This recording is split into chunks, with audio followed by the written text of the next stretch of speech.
Connor Stallion Spygate scandal. It's in the past. Michigan's got a big-time win against Purdue. Big-time win coming against a top 10 team. Coming up in 4 days, Saturday against Penn State on the road in Happy Valley. But we're going to start today's show with the college football playoff top 25 rankings reveal. Ward Manuel isn't in Dallas, but Jack and I are. We're staked out outside of the Gaylord Hotel outside of Dallas. And we've got a guy right here at the door. They're going to give us the picks faster than you can get them on ESPN. Believe me, you there right about the same time, right? We'll get the envelope at the same time, and we'll see who gets it. Let's see what you guys think about today's college football top 25 playoff rankings. Where will Michigan be ranked? 1, 2, 3, or 4? Let me know in the comments. Jack, you know what I forgot to do? I forgot to pop out the chat and see how this bad boy is rolling. So let me get that going. If you want to show the people the new producer cam, Jack, the big one up top.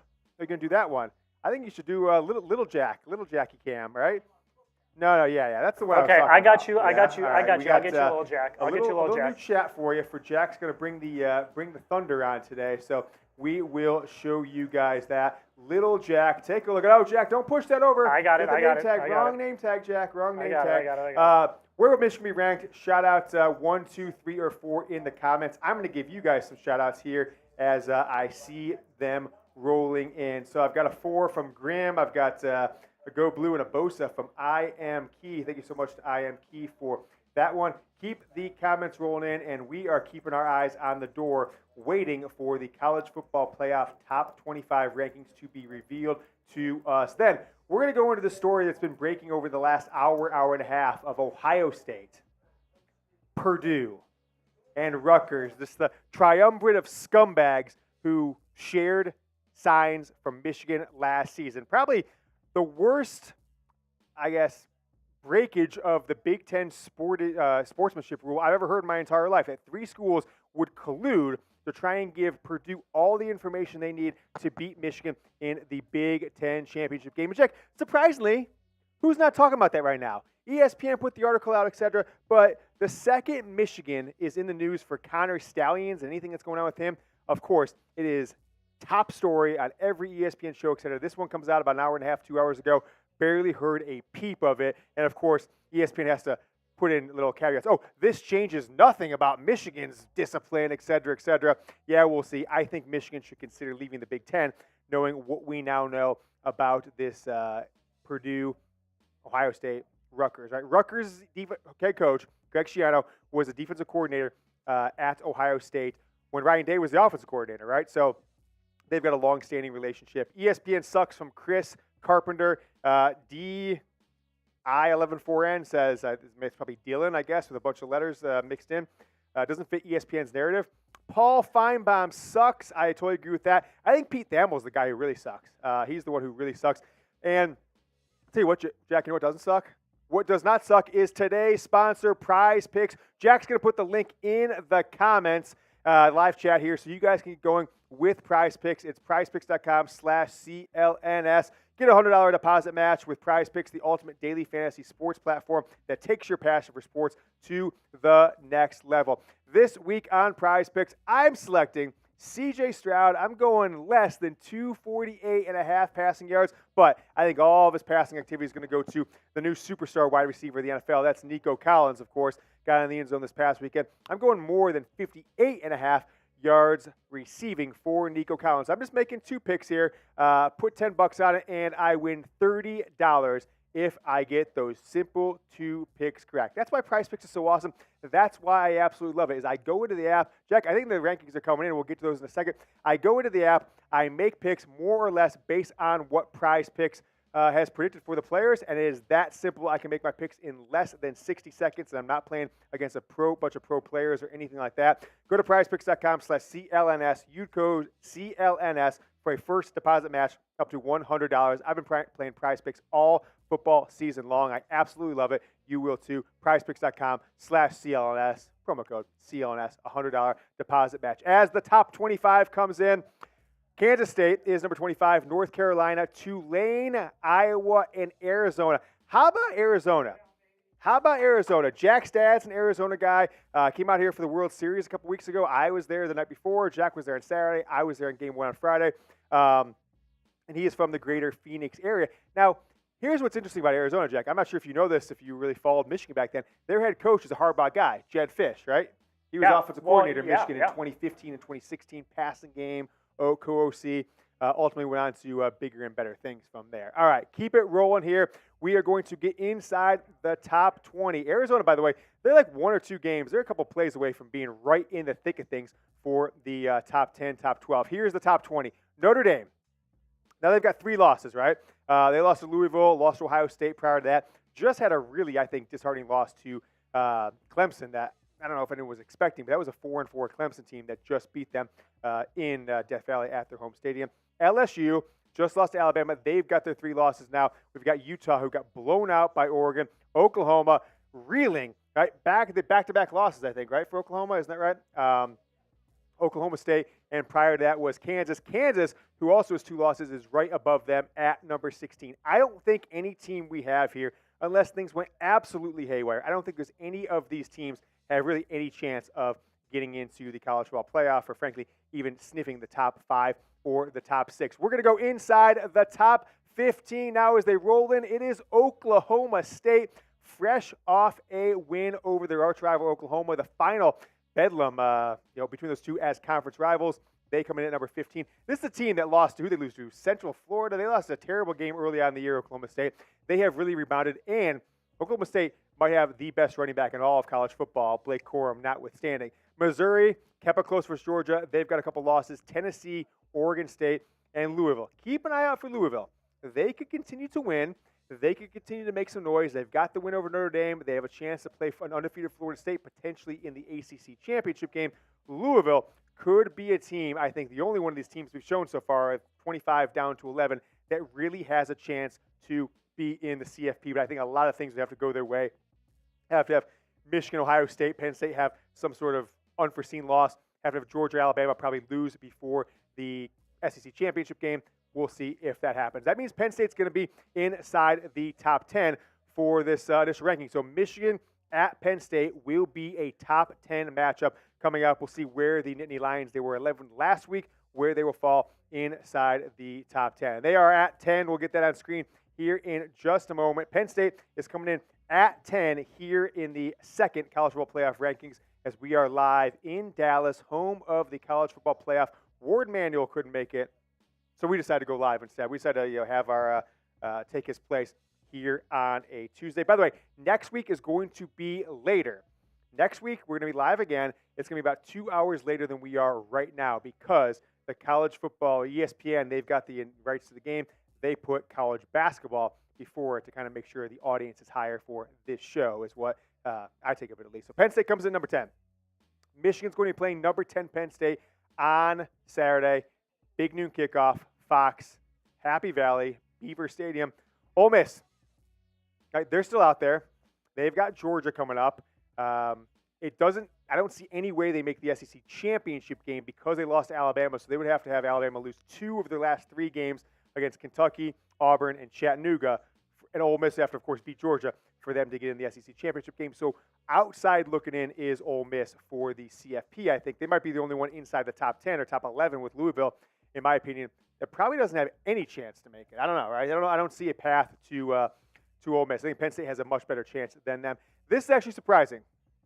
Surprising for me, maybe it shouldn't be, Alabama coming in at number 8. I thought they might have a chance to be 7. I thought maybe Texas and then them, but it seems like Oregon is getting more love than Alabama is. They both lost to top 10 teams, right? Alabama lost to Texas. Oregon lost to Washington. Oregon's going to get most likely a rematch against Washington in the Pac-12 title game. Alabama's not going to get that against Texas. I will be interested to see who is number 7. Is it Oregon or is it Texas? Because the 4th spot could come down to those 2 teams, right? It could come down to Oregon and to Texas if there's 3 undefeated teams. Let's say a Georgia, a Big Ten champion, Florida State. That could be where things shake out. So we'll see who is at number 7 here. I think it's going to be either Oregon or Texas here for the second CFP. Give me a go blue in the comments as we're waiting on the top 7 here. They're making it, the CFP guys, they're handing us envelopes a little slower. Once we get inside the 7, they want to make sure us, the TV networks, have the best ratings possible. So give me a Go Blue. Go Blue from Chris Carpenter. We got one from Zaire, Becky and Chad, Holler, Toledo's finest, Jeremy Johnson, Ken Kenyon. What's going on, Ken? Texas is number 7. So Oregon's going to be number 6. And that's going to get interesting. Inside that top 5, Washington, Florida State, Michigan, Georgia, Ohio State. If anything changes from last week with the Buckeyes 1, Georgia was 2, and of course Michigan was 3. So I think, Jack, let's run through the top, the 25 through 7 really quick. We don't have to be, spend too much time on the initial one. So kind of there. None of these teams really have a chance, 25 through 21. Although, they might be fighting for a New Year's Six bowl, which could come down to in a couple conferences who's ranked higher in the final CFP. Inside the top 20, Notre Dame have a little more of a disappointing season. They're right there, right? A play goes here, play goes there. They could be a little more in the mix with an Ohio State win, etc. Inside the top 15. Now, none of these teams, in my opinion, those are all 2-loss teams except for Louisville at number 11. They have a chance to make it to the ACC championship game. They have a chance to play Florida State if the Seminoles are undefeated and Louisville wins a resounding game. They could sneak into the Final Four, although, I don't know, it doesn't seem as likely to me as maybe some other teams that we'll talk about here now inside the top 10. Penn State. In a lot of ways, Penn State might control their own destiny because Penn State, if they beat Michigan on Saturday, and Michigan then beats Ohio State, so they also don't control their own destiny. But if it was a 3-way tie with 3 11-1 teams, Penn State's going to have a better record of opponents in the Big Ten West, and that is the first tiebreaker when 3 teams all tie with the same amount of losses to each other. So Penn State could beat Michigan. Hopefully, Michigan beats Ohio State at Ann Arbor in 3 weeks, and that means Penn State would get a berth in the Big Ten championship game. Who will be number 1, guys? As we're going to get inside the top 6, give me an M, an O, or a G. Michigan, Ohio State, or Georgia. Type M, type O, or type G in the comments. Who will be number 1? I think all 3 of those teams can make a case as Oregon comes in at number 6 here in the initial, or in our initial, but in the second college football playoff top 25. Washington is 5. So no surprises so far, at least in my opinion. Those 2 teams are on a collision course. We'll talk about the schedules. We'll show you who's got to face who, what games going forward. So there is number 6 and number 5, the Pac-12. Both those teams will be in the Big Ten next year. So, it's kind of funny. 5 of these top 10 teams are going to be Big Ten teams. Ohio State, Michigan, Washington, Oregon, and, of course, Penn State. So we'll see how that shakes out. M, O, or G's. We've got Oregon number 6 and Washington number 5 waiting for the top 4. I don't think there's going to be a ton of intrigue. I think Florida State's got to stay at 4. I don't personally see any reason how they're not. We got Jonathan in the comments saying OSU number 1, baby. Who are you calling baby? Who are you calling baby, pal? Kenneth says Mog. I think he's saying Michigan, Ohio State, Georgia is his top 3. As Florida State comes in, the Seminoles are numero 4. They are 4. Control their own destiny. Have 3 more games, including a game against kind of a hapless Florida team that just lost to Arkansas, and then potentially Louisville. Michigan stays at number 3. Boos in the chat. Boo. Boo. CFP sucks. Committee sucks. Committee sucks. Committee sucks. Committee sucks. Give me some boos in the comments. I see boos coming from Zaire, from Green Arrow, Mr. Kai, the Duke of None. Jonathan, you're wrong. Michigan is number 3. I think Ohio State's going to be number 2. I think Georgia is going to jump number 1. They got their win over a top 15 Missouri team. I think Georgia, with Notre Dame losing as well, that win for Ohio State does not look as good. Give me some boos in the chat, everybody. Get those boos raining down here. I think that Ohio State is going to drop to 2. I think Georgia is going to raise up to number 1. They're going to keep it suspenseful, right? They are going to keep things suspenseful. What is your guys? I want to know what you guys are thinking here as we go to the top 6. It is Oregon 6, Washington 5, Georgia 3. Michigan 3, Florida State 4, and now Georgia is your number 2. Those are your final rankings. Ohio State stays at 1. Give me a boo. Give me a boo in the comments. Get some boos going. Boo. Boo. I think that is very surprising that Ohio State stays number 1, despite, in my opinion, struggling against Rutgers for big stretches of that game on Saturday, for looking inept on offense, looking kind of inept at times on defense, really bend but no break. Let them inside the 10, inside the 20, a handful of times. And Georgia, even though it was a closer game than maybe some people expected, they got the win against Missouri, a Missouri team that's in the top 15. Ohio State is now resting their hat on the win over number 10 Penn State. So, in my opinion, if Michigan takes care of business against Penn State in a meaningful manner, I'm talking about 10-plus points and looks dominant doing it the entire game, I think Michigan has a chance next week to say, okay, we've gone head-to-head with 3 or 4 teams, same as Ohio State. We've got that same top 15 team or top 10 team now with Penn State win head-to-head. Notre Dame's fallen down to number 25, and Georgia only has 1 win against a Missouri team. I think then Michigan should be considered for number 1 starting next week. Let's take a look at the schedules of these top few teams. Michigan's remaining schedule, it's at Penn State, at Maryland, a game I will be at. Going to that game on the 18th, going to be in the D.C. area, and then at home against Ohio State for the season finale, of course, before going on to the Big Ten championship game. Ohio State's remaining schedule. They're actually the night game on Saturday against Michigan State, in which should be probably like a 40-10 victory for the Buckeyes. Then they're back home again against Minnesota before traveling north to Michigan. So Michigan's got 2 road games at home. Ohio State has 2 home games and a road game. So I don't think Ohio State's going to lose either one of those games. So they'll come into Ohio State likely in the top 2 or top 3 at absolute worst, depending on how Michigan and Georgia do remaining. How about Georgia? So they've got a big game this week too. They've got a top 10 matchup themselves against Ole Miss. That's a losable game, right? That's a losable game. And if they win that one, then maybe my argument that Michigan could jump to number 1, that might actually not be as plausible if Georgia wins against Ole Miss, because they'll have that Ole Miss win, they'll have the Missouri win. That's at Tennessee. Yeah, I don't know. Joe Milton, can you win one for Michigan, right? Take Georgia down, let Michigan jump up to number 1, and then it is at Georgia Tech in their season finale. Florida State. Okay, Florida State's got Miami this week.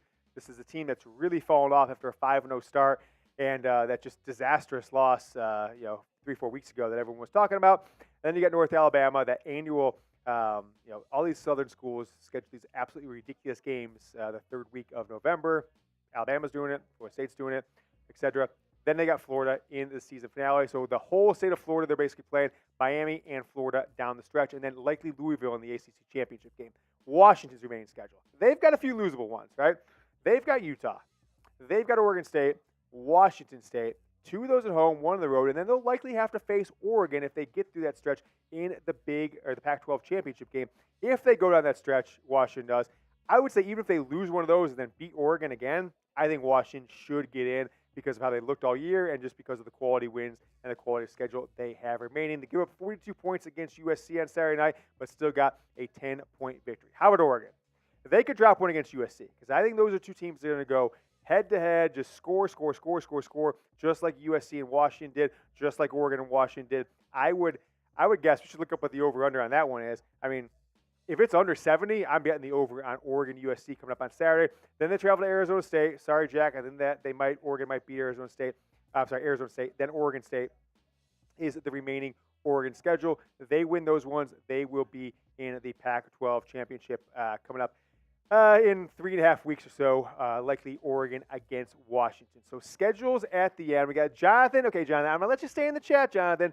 But you can't type OSU number 1, baby, unless 5 other people chat in between you. Because if you do, we're going to mute you if you have, because people are kind of getting upset in there. I like Chris Carpenter. He says Michigan finishes number 1. That's what I'm talking about, Chris. That is the absolute exact thing I would be saying as well.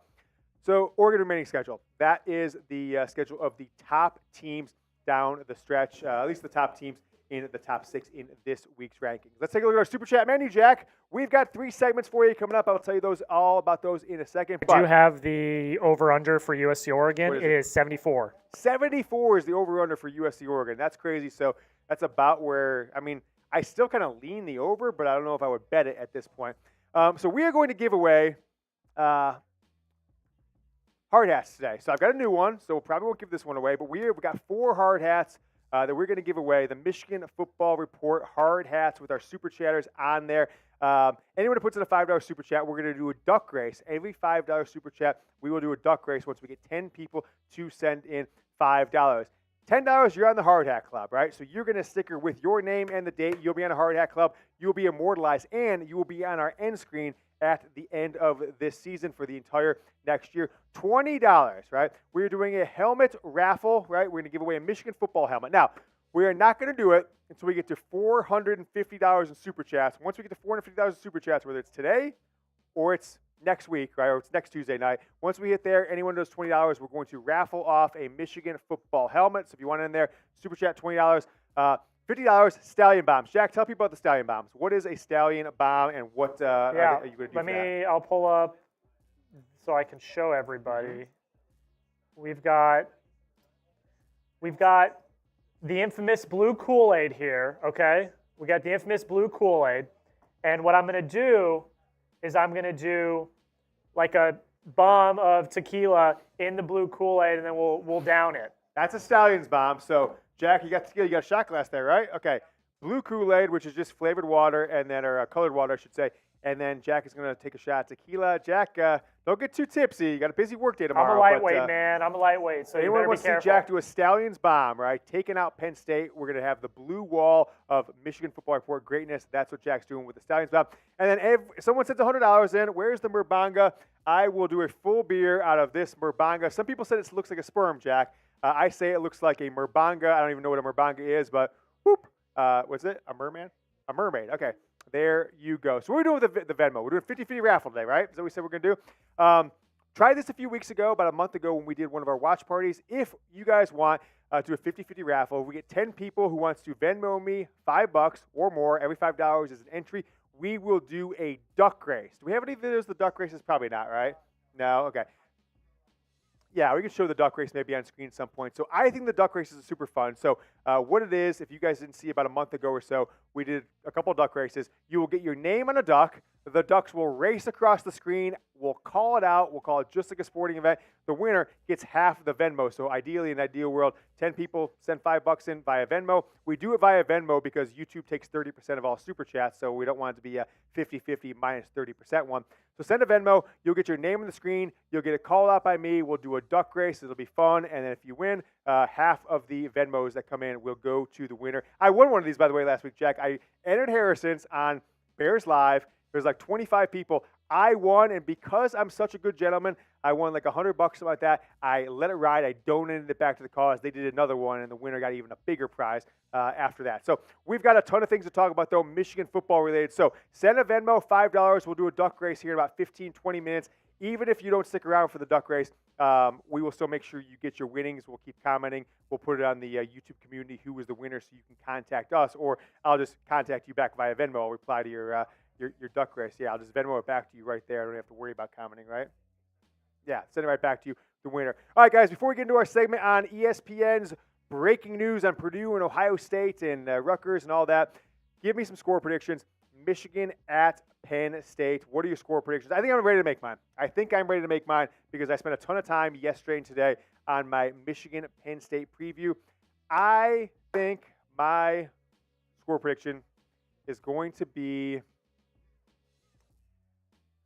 I think it's going to be 27-13 Michigan. Michigan wins by 2 scores, 27-13 Michigan. That is the prediction. Now, Michigan has scored, leads the country. I think it's 13 straight games that they have scored 30 points or more. So that streak would end if they don't score 30 in this one. And by the way, Penn State, it's like an immovable force and an unstoppable object, wherever that one is. Penn State leads the nation.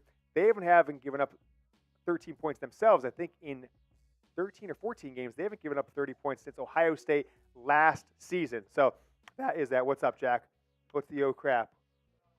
Oh, God, I thought something happened I didn't know about. So give me some score predictions. I'll give a few shout-outs here.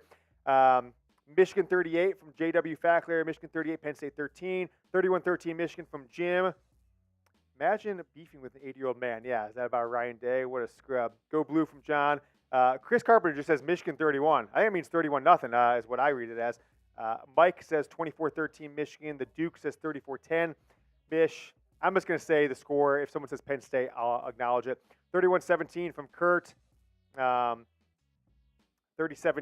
from the Taxman. Whoa, Taxman, relax. Hey, we're going to claim that any revenue we bring in from Venmo, we're claiming on our taxes, believe me. 30-10 31-14 from Chris Carpenter. Jack is the man from Jim Bobson. Is that Jack Burner account? 31-14 from the Green Arrow. 38-14 Michigan over the Fighting Sandusky's from Almost Hero 11 Colton Moore.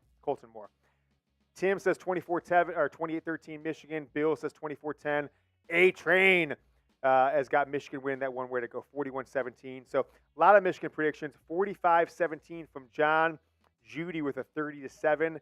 And J.J. McCarthy for Heisman from Chris Carpenter. Definitely agree with that one. By the way, I saw this guy, Greg Doyle. My cord is messing me up here, Jack.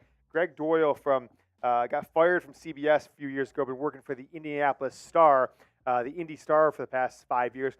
He says, as a Heisman Trophy voter, he is not going to vote J.J. McCarthy for the Heisman because of the Connor Stallions issue. He's leaving off his ballot, even if he's the most deserving, because, hey, he knew the plays. He's an absolute schmuck. And I told him, well, you know what? You should lose your vote. You should absolutely lose your vote if you're going to let that. If you're going to publicly say that, I think you should absolutely lose your vote. Well, Lou Holtz in the chat. Lou Holtz is in the chat. All right, Lou Holtz. Let's keep that bad boy rolling. Anyone wants to super chat? Remember, we got a super chat menu and Venmos. I should keep the Venmo open. I've got the Venmo open now. If anyone says Luke just came in with a $5, so there you go. We at least have one in the. Let's see. Who? Boo's on the boo. We just put it on ESPN to make sure there. So we got a first one request. I was tied for second. I overpaid. What does this mean? Someone requested $12.50 from me yesterday. Jared Sandler. I don't even know what this means, Jared, but I'm going to take a look at it after this. I don't really keep track of all my Venmos. I don't know what this means, but okay. Let's keep this bad boy rolling here. We have got the ESPN story on Ohio State, Michigan, Purdue, and Rutgers all coming up. Then we are going to talk. Do we have a menu with the show is? Want to toss that up, the show menu? I'm going to tell people what we have on the show today to make sure that everyone sticks around. But I think this will be an enjoyable show. We haven't done a live in about 5 weeks or so. And here is what we've got. So we've got the top 25 revealed. Just went up there. We've got a Michigan football Q&A. Before that, because there's late-breaking news, we're going to do a little Michigan, Ohio State, Purdue, a little Big Ten scandal. We've got that towards the end, but we're going to do it second. And then we've got our Michigan Penn State preview. What are the 5 things? I think I have identified 5 things that if Michigan does all of them, at least to a strong level, they easily get the win at Penn State coming up on Saturday. All right, it's Michigan, Ohio State. It's the Big Ten saga coming up here on the Michigan Football Report right now.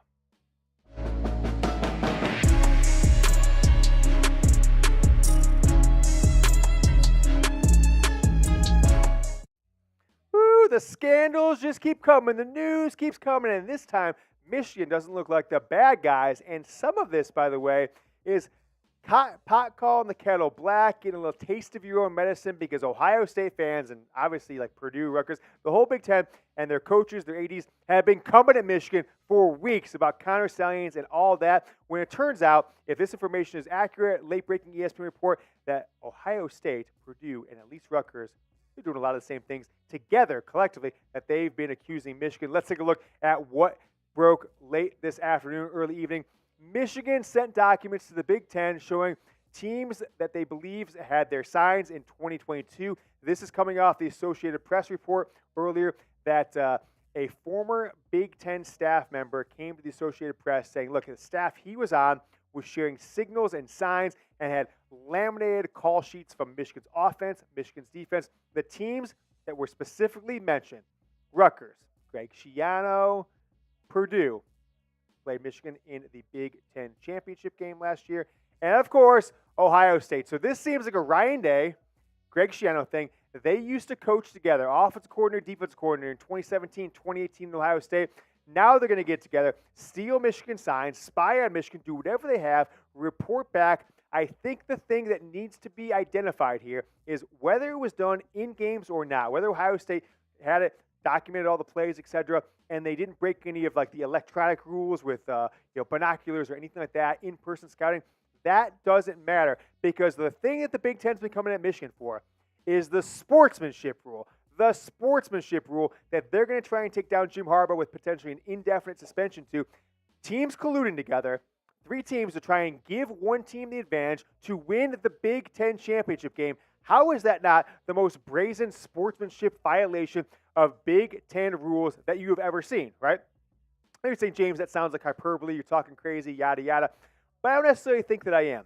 I don't think that it's crazy to think that Michigan working on their own and using signals, whether they knew about it or not, whether it was Connor Stallions or it was the entire organization, is any worse than teams playing each other, having one guy document, okay, cool, we've got this, we've got that, okay, Michigan ran this play, this is the signs they had, turn it over to Purdue, offensive signals, defensive signals, so Purdue can take Michigan out in the Big Ten championship game. We'll have more on this in just a moment, but I did want to tell you guys, if you're a Michigan football fan and you are fighting the good fight out there, you're talking trash in the grocery store to your Michigan State friends, you live in Ohio and you're, oh, you guys are cheaters. No, we're not Ohio State. You guys are the cheaters, right? You guys broke sportsmanship rules. Give me a go blue in the live chat if you're watching live on Tuesday, or put this video out later on Tuesday night on demand in the channel. Go down in the comments. Give me a go blue, because I'm fired up now, baby, Jack. This is what we waiting for all year. You got Penn State, then you got Maryland, Josh Gassel, revenge game there, baby, and then you've got Ohio State. Ohio State knew Michigan had their signals last year, changed them up, didn't matter. 75 yards, 85 yards, the Don, 45-23, shellacking in your own house. In your own house. And then you're going to turn around a week later and give the signals to Purdue. You have all Michigan's offensive signals. The funny part, Jack, is because Michigan was actually having trouble with Purdue last year until the middle of the third quarter. Okay? They couldn't really get things going on offense. I wonder why. Because they had all of Michigan's offensive signals. Ohio State, Rutgers, the two coaches that worked together with the Buckeyes under Urban Meyer, Ryan Day, Greg Schiano, organizational from the top down, colluded with other staffs to try and steal a Big Ten championship from the admirable, the prestigious, the wonderful Jim Harbaugh and the University of Michigan football team. I think it's an absolute sham. It's a scam. And I think the Big Ten should vacate Ohio State's season and Rutgers and Purdue last year. I think all of them should get all of their wins vacated. Purdue definitely should get their Big Ten West championship vacated. And I do think there's probably reason to believe that if it can be proved through electronics or text messages or emails that Ryan Day and Greg Schiano were behind this and they organized it and they pushed it in front of people, I think they absolutely should be facing worse penalties or at least as bad of penalties as the Big Ten reportedly wants to bring down on Jim Harbaugh. I think either later on Wednesday or sometime early Thursday, late in the day Wednesday, early Thursday, we are going to hear that the Big Ten is going to suspend Jim Harbaugh indefinitely within hours, either end of the day Wednesday or Thursday. As soon as they find out, Michigan will go file an injunction in court, get a temporary restraining order to allow Jim Harbaugh back on the field until the court case and the lawsuit is settled, or they settle out of court.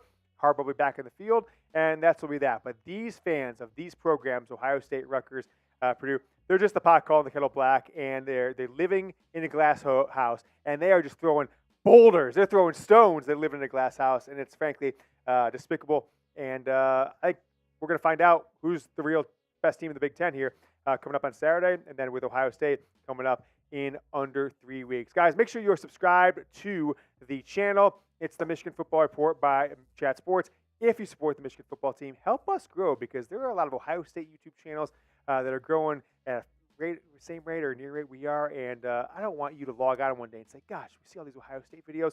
Ohio State fans are coming in our feed, commenting. Help support the team, support this channel. Make sure that Michigan football is aptly represented on YouTube and across social media. Hit that sub button. Jack, we should show the sub counter at some point during this cut, if not the entire live video. So subscribe today. Hit that sub button. Now, let's talk about Jim Harbaugh. Has he been vindicated by the NCAA findings from this morning that they turned over to the Big Ten, that was part of the Big Ten's notice of allegations to Michigan, that says we can't find any evidence. We can't find any evidence that Jim Harbaugh had any knowledge of what was going on, the Connor Stallions sign stealing, the travel, the purchasing of tickets, being on the sideline at the Central Michigan game, any of that. Will Jim Harbaugh be vindicated long term? Will it help him out with the Big Ten? I don't think it's going to help him out with the Big Ten, but I think in the eyes of Michigan fans, I can look at the camera right now.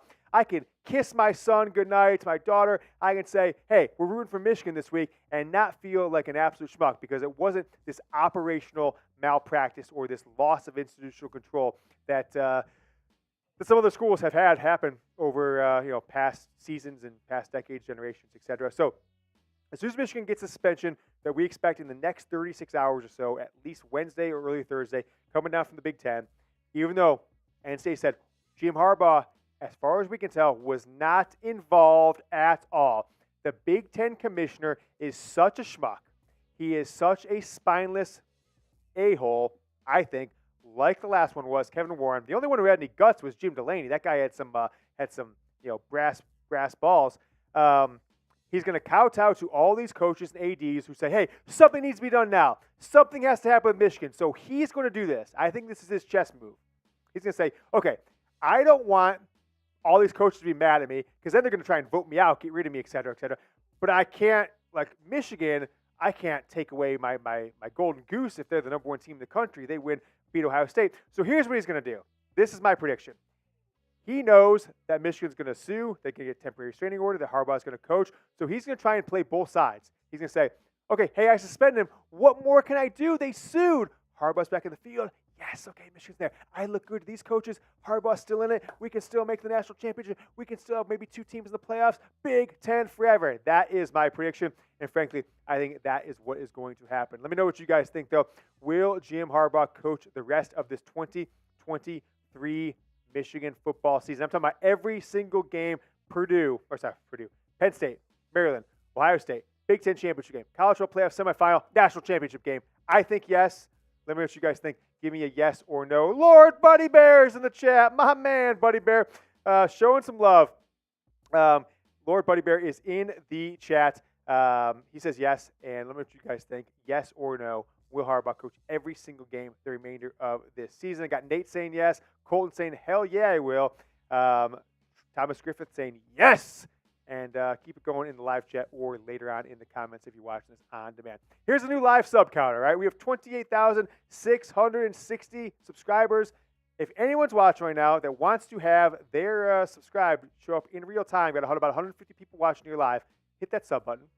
Have that change from 28,660 to 28,661. It is the Michigan Football Report by Chat Sports. This video is going up on Thursday night, so if you want to watch it back, make sure there it is, 661, 662.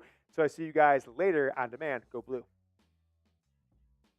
All right, let's see what you guys are thinking. Will Harbaugh coach the remainder of the season? Jack, this fan is in my face. It keeps like blowing my hair everywhere, but it's okay. I'm going to take a sip of water. Let's throw the Venmo up one more time, Jack. I got a couple of Venmos.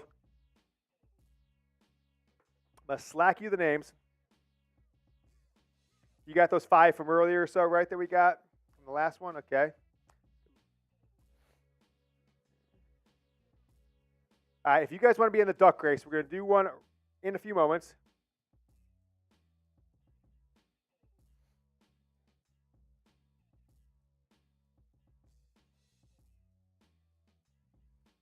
Toss those 2 on there. $5 gets you in the duck race. We're going to do a duck race. Jack, we should show the duck race. Make sure my guy Steven Mers in the chat. Steven, what up?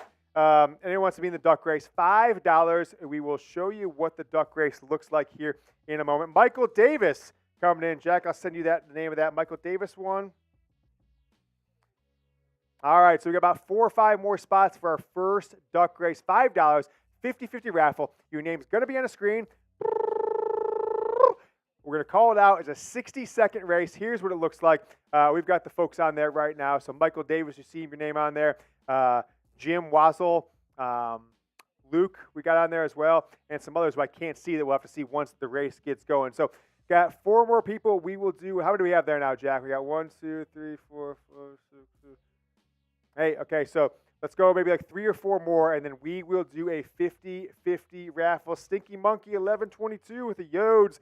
Anyone wants to get in this duck race, we will get it rolling. Steven Mers there, so I got one more name for you. So let's say 2 or 3 more.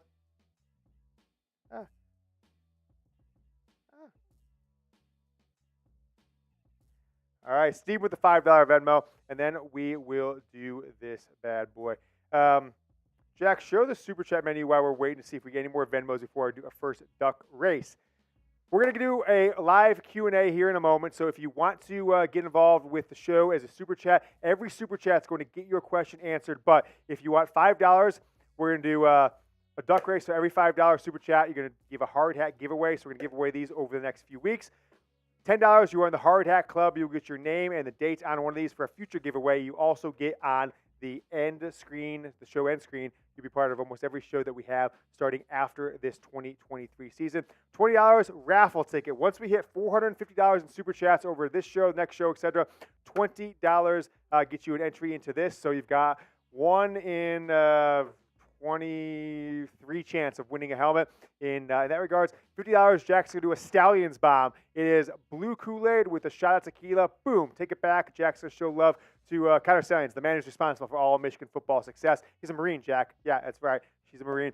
And then $100, I will put a full beer in here and do a Merbanga bong. So let's see, have we have any super chats? Toss the Venmo up one more time, Jack. It's at James-Yoder-1. James Strange. What a great name. I like that one. Boom. We got one more. So let's say have 1 or 2 more people who get the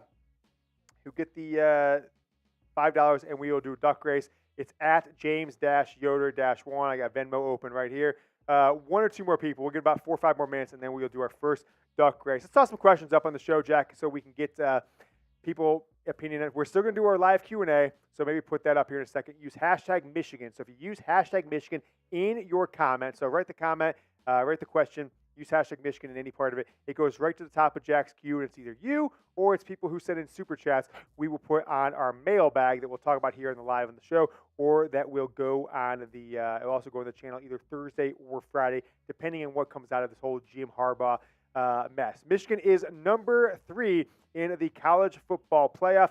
Really want to get you guys' opinion on that. Go ahead and show the top 6 for people who didn't join right away. You got Oregon. We lost to Washington. There's a $10 from Dominic. He is getting on the brand new helmet, and he gives a go blue.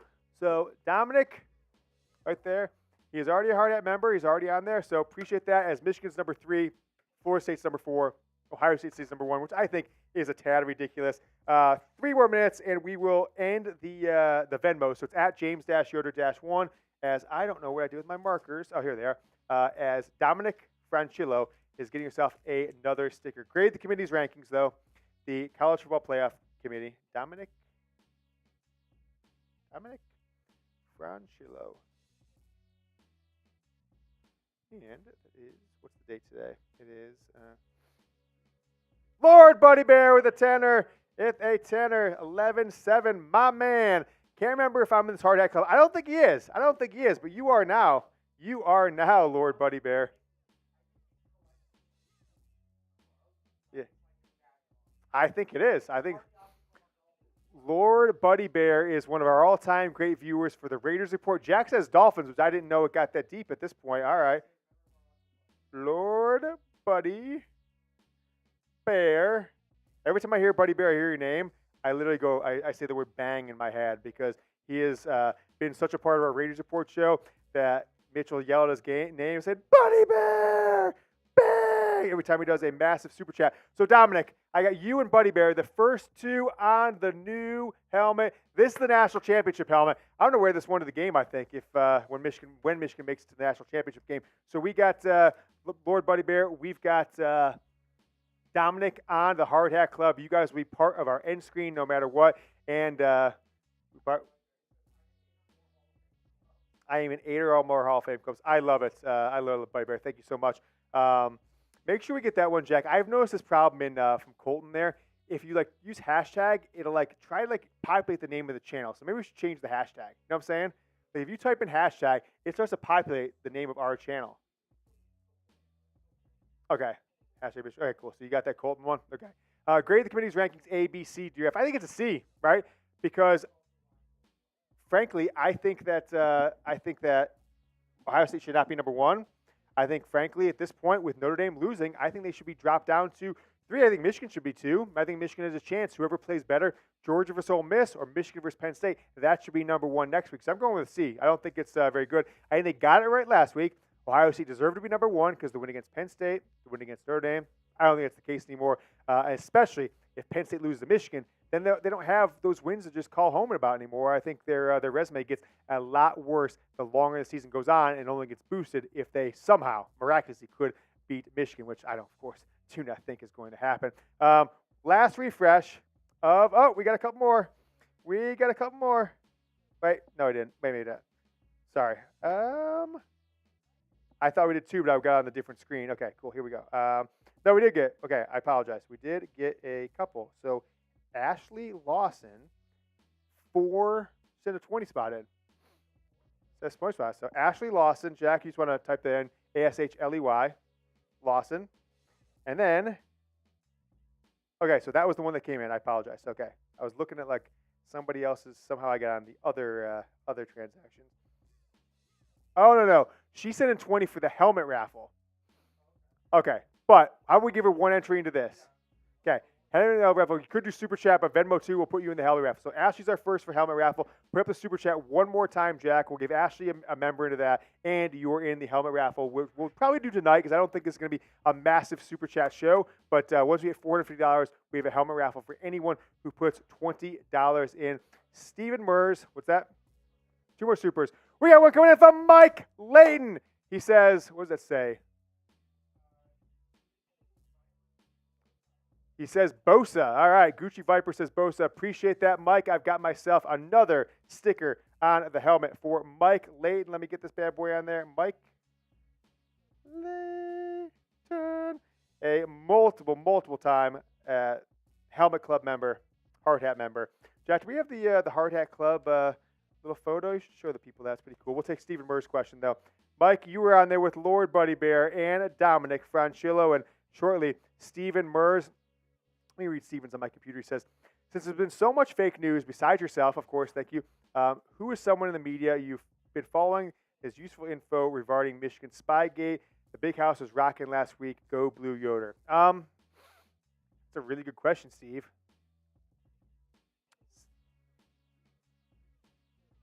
I don't know the answer. Because I think that there are certain members of the media that cover Michigan football.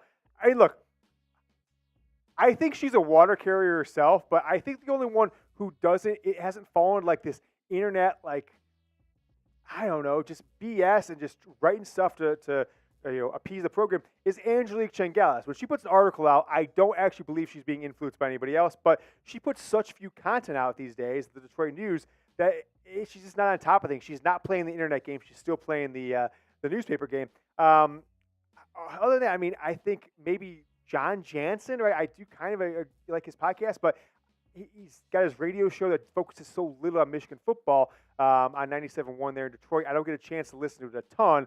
But he says something, I think, hey, he might not be telling the full truth, but I don't think he's outright lying like I do think guys like Sam Webb and Chris Ballas. They're lying to continue to get access elsewhere. Tell this lie for me. Someone's telling them, whether it's Harbaugh or somebody else, or we're not going to give you stories that are true in the future. And I think that's how they operate. Let me get you your helmet sticker. Stephen Mers, my man Mers. 11-7. Use hashtag Michigan. Get your questions on the show. We'll do a Michigan football mailbag. Maybe we do that next, Jack, or do you want to do the preview next? What do you think? Steve, you're going to put you over here next to Dominic. Your call. Yeah, get some more questions in. Use hashtag Michigan. Get a question in. A Shrub says, you're the man, Yoder. Thank you. You know what, Jack? It's coming up on 8 o'clock Eastern. I'm going to pop open a Coors Light. Not a sponsor. It's kind of like refreshing. We haven't done live in about 6 weeks or so, and I'm feeling good as my computer is starting to die. I forgot to plug it in. We are so back. And this Michigan football team, we're going to ride this bad boy. We'll have a live show next Tuesday. We'll have a live show the Tuesday after that, and keep it rolling through the college football playoff top 25 rankings every night. And then we'll continue through December as Michigan's going to make a push towards the national championship. I believe they're going to. I certainly believe. Let's take a look at the thing. I think that was it. No more have come in. I don't think. Put it up one more time, Jack. Last call. So James Strange set $20 in as well for the helmet raffle. So helmet raffle for Strange, and that is that. So we got Strange and Ashley in for the helmet raffle. I don't know if it's going to happen tonight because these helmets are expensive, and YouTube takes 30% of stuff. So we said $450. We will raffle it off. So I'm guessing we'll raffle it off to James and Ashley, the two that entered so far, next Tuesday night. And that's total super chat money. So you guys could actually have a much better chance than 1 in 20 to win the helmet. I forgot. Right. I was also going to make a deal too. What's the deal? Whenever we get to 500 in total, whatever that next live is, I will fully dress up as Jim Harbaugh. I'll get the gloves. I'll get the whistle. I'll get it all. I already look like young Harbaugh, but I'll look like actual Harbaugh. I'll get the marker. I'll get a little laminated play sheet. I'll have it all. So 500 total for however long it takes. Let's do the duck race now. We got the names? Let's do the duck race. All right. Nobody else. How many entries do we have, Jack? 11. All right. So $55, 11 ducks, sent by Venmo, $27.50 to the winner. All right. $27.50 to the winner. Can we see the names? Because I don't see all the names. Let's make sure we have them all. Okay, cool. All right. Who wants to start the duck race? Let's actually do this. We will start the duck race. I want to look at the live chat. Chat has been a little slow the last couple minutes. All right. Let's see this. Let's get the chat rate. If you guys can, I'm going to take a look at it. We are averaging 9 chats per minute. 9 chats per minute the last minute right now. As we got $10 from Ashley Lawson, it's just boasts to go blue. So Ashley's got herself a helmet sticker and a raffle entry, and she's part of there. So Ashley Lawson says, go blue. I got you.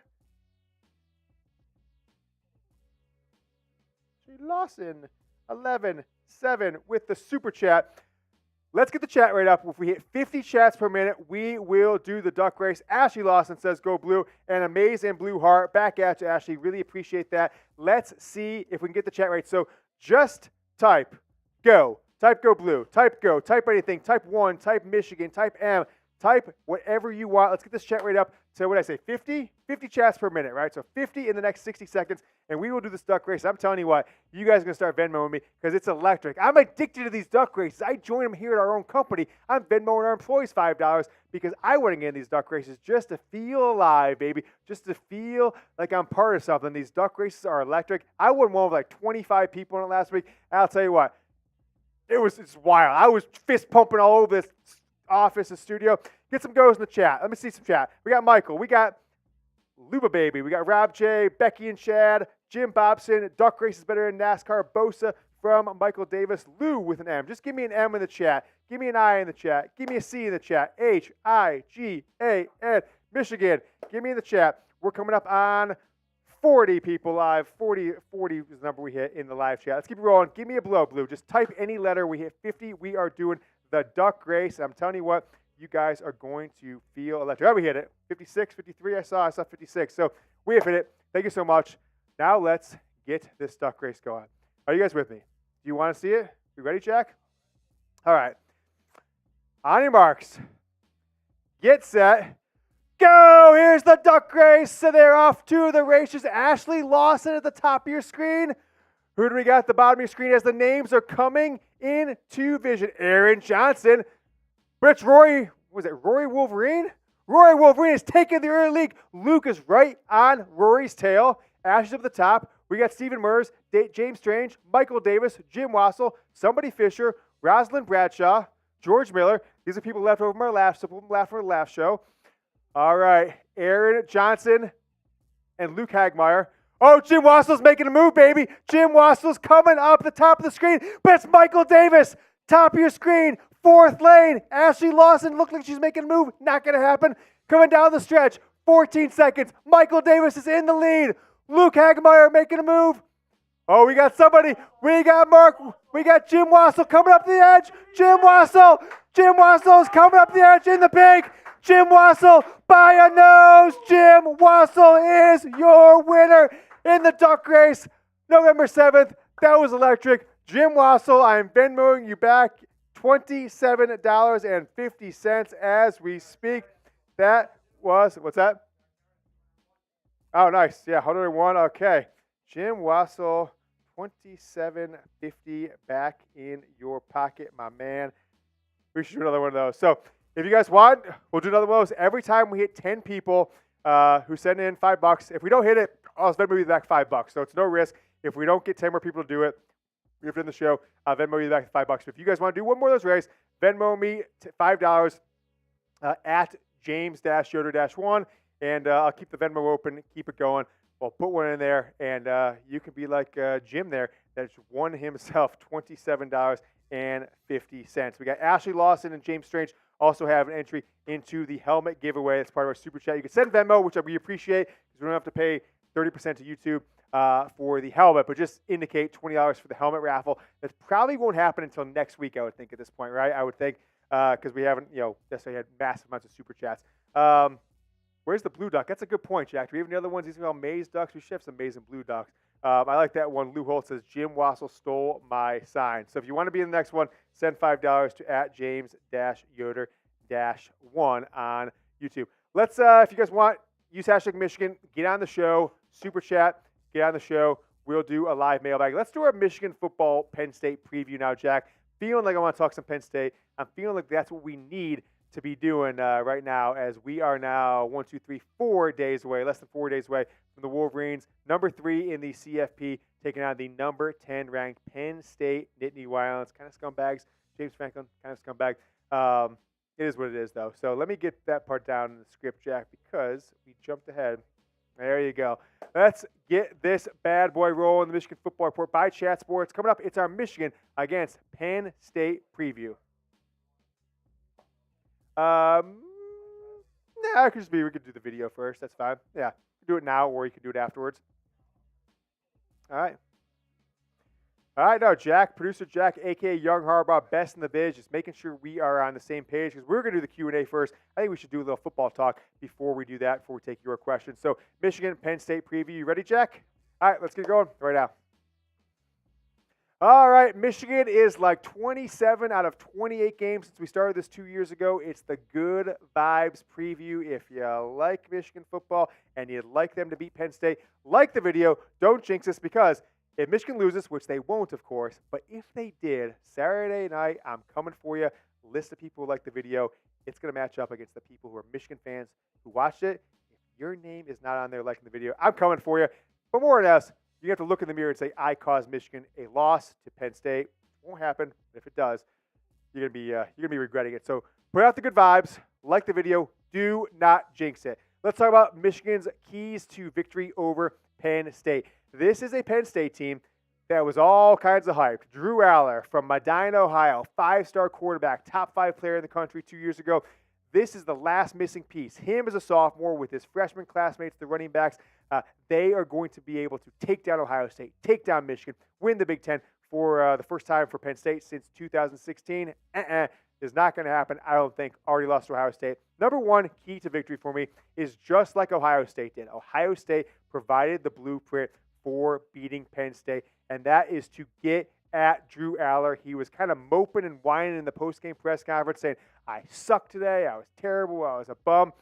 Penn State was one of 16, and then on third down, 1 of 3 on fourth down, and Aller played the worst game of his career, 18 of 42, well below 50% passing, 191 yards, did get 1 touchdown. He was brutal. He couldn't complete a pass. I think Penn State started 0 for 15 on third down. Rattle Drew Aller. I think Michigan, that's probably all they have to do, right? Because if he doesn't play good, I don't think J.J. McCarthy's going to get rattled to the point where his play would lose Michigan the game. I think McCarthy's had games where he's played that have potentially cost Michigan. Michigan State 2 years ago when he wasn't even the starter, the fumble. TCU, of course, with the 2 pick six. I'm guessing, Jack, that Ohio State and Purdue and Rutgers, I'm guessing they gave TCU the signals, right? Those players were a little too confident. We talked to them at the CFP championship game of how they knew Michigan's plays, weren't they? I think they were. You got to rattle Drew Aller, and I didn't get the victory. Let's talk more about Drew Aller here in a second, but I'm really interested to hear what you guys have to say on this one. I think it kind of depends on your age to answer this question. What was your favorite win in Happy Valley as a Michigan football fan? All time, recently there, as we're doing our cut, but I do want to acknowledge Jim Prindable with a $50 super chat. Jim, we'll get to you here in a few moments as soon as we rock through this preview, but you're getting attribution on the live show and on the preview that's going up on the channel on Wednesday. 1997, Jack probably wasn't even born yet. Number 1, Penn State. Number 4, Michigan. Michigan goes in there on what they call Judgment Day. Florida State and North Carolina were 2-3.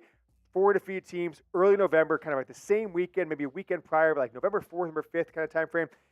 Charles Woodson comes in, scores a touchdown on offense, dominates on defense. Adrian Taylor with that hit that just you heard across the world, and in 2 players' careers on the Penn State tight end.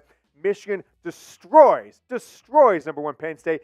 34-8, I believe was the final score. I should have looked that up. 2006, right?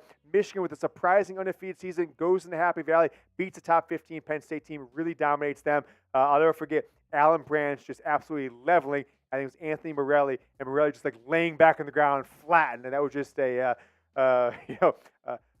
culmination of everything that happened in that game for Michigan and that great defensive line with Lamar Woodley and others. And then 2021. Wasn't as good as the Penn State team. That was like, an 8-4 Penn State team a couple years ago. But the last-second nature of the win, and you truly felt like, okay, this Michigan team for real. They just went and won at Penn State, which Jim Harbaugh didn't have a ton of success really doing. Had lost a couple of 2019, got crushed in 2017. The last 2 times Michigan had been there. He hit Eric All on a little tight end drag, and he breaks a tackle, 40-plus yards for the touchdown. Michigan gets the win, keeps the season alive, and then a few weeks later, beats Ohio State. Let me know 97, 2006, 2021. Unless I'm missing a game. I like that one. 1999. I did forget about that one, but we can only fit 3 on there. I didn't forget about it, but it was eliminated. Michigan down 10 points with about 7 minutes left. Tom Brady, touchdown pass. Penn State doesn't do anything in the offense. Michigan gets the ball back 2.5 minutes. Another touchdown. Michigan overcomes a 10-point deficit over what I think at the time was maybe a top 10 Penn State team, but they entered that season as number 2 with Lamar Arrington, Courtney Brown, them and Florida State were the teams to beat. Michigan got the job done. So that's a 4th. You can nominate that in the comments if you want as well. Take a look at Drew Aller, the savior of Penn State football, the guy that Ohio State didn't even offer because of Quinn Ewers in the 2022 class. 181 of 288 this year, 1,895 passing yards. At the pick, 100 rushing yards on the year, 23 total TDs so far this season. Michigan's got to rattle Drew Aller. You have got to stop him on 3rd down. It seemed that the more 3rd down conversions that Penn State did not convert, the more rattled he got. Didn't convert. The next time he was even more rattled. Didn't convert. It's just compounding effect. And certainly, if you're 0 of 8, 0 of 10, 1 of 15, whatever it is, he's going to even be more rattled when it's 4th down, when he knows it's absolutely do or die. So, rattle Drew Aller, disguise coverages, bring somebody like Mike Stoll, Will Johnson, Rod Moore off the edge, or hell, Ernest Hausman, Derek Moore. You might not even need to bring guys off the edge from a blitzing perspective. Hit him hard, and I think press the receivers, press their tight ends, so he has to make quick decisions. It's proved from Ohio State's standpoint that he cannot do it. Michigan is now a 5-point favorite. Going to be a low-scoring game from the betting perspective. They think it is over-under of only 46. Both these teams, neither of these teams have given up over 30 points this year, and these are 2 of the top-scoring defenses in all of college football. Number 2, I think the biggest flaw in this Michigan team so far, which is ironic because it is the strength of the last 2 seasons, has been the running game. If we flash back a year, let's all remember this. This was one of the breakout games for the Lightning, Donovan Edwards, and Blake Corum. And frankly, outside of the first couple games of the year, maybe even the first game of the year, the opener last year, outside of that, this was really the only game both these guys were fully healthy. Michigan ran for 418 yards, 260 yards in the second half. Corum and Edwards with 2 touchdowns. They look unstoppable. I'll tell you what I'm going to be looking unstoppable for. It's my prize picks this week, folks. I am so confident. I usually do 3 picks, but I only went with 2 this week. And I want to tell you a little about prize picks here on the Michigan Football Report. It's the ultimate daily fantasy sports platform that takes your passion for sports to the next level. This week on prize picks, I am selecting. I've got CJ Coldridge Stroud. Everyone loving this guy, loving him up. He's going to do everything. I think the number's too high this week. I'm going less than 248.5 yards for Coldridge on Saturday against the Bengals, right? He's going north. Now, it's going to be in the 40s in Cincinnati, 50s, low 40s, 50s on Sunday, but we call him Coldridge for a reason. He's used to that air conditioning environment at NRG Stadium down in Houston. He can't play in the 40s, so I'm going less than 248 yards, but I think my guy Nico Collins has become his number 1 target, going more for Nico Collins. I put $10 on it. I get those 2 right? Less for Stroud, more for Nico Collins. Boom. I win myself $30, risk 10 to win 30. PrizePicks is even offering a reboot policy so that if your entries stay in play, even if one of your players gets injured. So let's say one of these guys gets injured in the first half, doesn't come back for the second half, it doesn't ruin my entry. It keeps it going. PrizePicks is the only daily fantasy sports platform with an injury insurance policy. PrizePicks is really simple to play. I can make my picks and submit them in 60 seconds or less. And I'm not playing against a bunch of fantasy daily fantasy pros, who are just going to take advantage of a newbie like me who doesn't play this stuff a lot. I've been loving Prize Picks because of that exact reason. And I want you guys to get started using our code CLNS to get yourself a $100 deposit match. That's prizepicks.com/CLNS. Get up to a $100 deposit match when you get started and make your first deposit with Prize Picks. Trust me, I wouldn't tell you about Prize Picks this many times, and as I absolutely was having a ton of fun. Here's my picks for this week. Link is in the comments in the description or the live chat in today's Michigan Football Report. Take a look back at those running backs, lightning and lightning. 28 carries for 166 yards for Blake Corum last year. Average 6 yards a carry, 5.9, but got in the end zone twice with a long of 61. But the real story was the emergence of Donovan Edwards, right? What he did last year on the ground against Penn State. 16 carries, 173, averaging nearly 11 yards per carry, 2 touchdowns. He took it to the end zone twice in that game, and Michigan dominated. They were down 14-13 late in the second quarter. Got a field goal before halftime to go up 16-13, if you guys remember. And then dominated the game. What was the final score? 41-16, I think it was. Michigan, 41-17 won Michigan. So Michigan wins the second half 25-3. Now, the haters are going to say, oh, that's because Connor Stallions rolled out his play calling. Yeah, right. I don't think Connor Stallions is going to steal signs to get Michigan over 400 yards of offense against a top 15-ish Penn State team. I'll ask you guys what you're thinking about Blake Corum, though. Has not had an explosive year. He's gotten the end zone a bunch, 16 touchdowns, but every single one of those touchdowns, and I repeat, every single one of those touchdowns to Blake Corum has been less than 5 yards, right? He is basically being the beneficiary of a very efficient Michigan offense led by J.J. McCarthy. He's getting the end zones, he's scoring the touchdowns, but he's not creating for himself like we've seen dozens and dozens of times in his Michigan football career. So over/under, I'm putting the number at 110, which is way more than he's averaging so far this year. But I think there's going to be a renewed focus going on the road against the top 10 team in the running game for this Michigan football team. Frankly, for me, Kalel Mullings, Donovan Edwards, they just haven't shown it this year. So I'm going to go over. I'm going to feel good this one. I'm going to go over for Blake Corum. Let me know what you guys are thinking. Over or under 110 for Blake Corum. How about number 3? Play loose, block out the noise.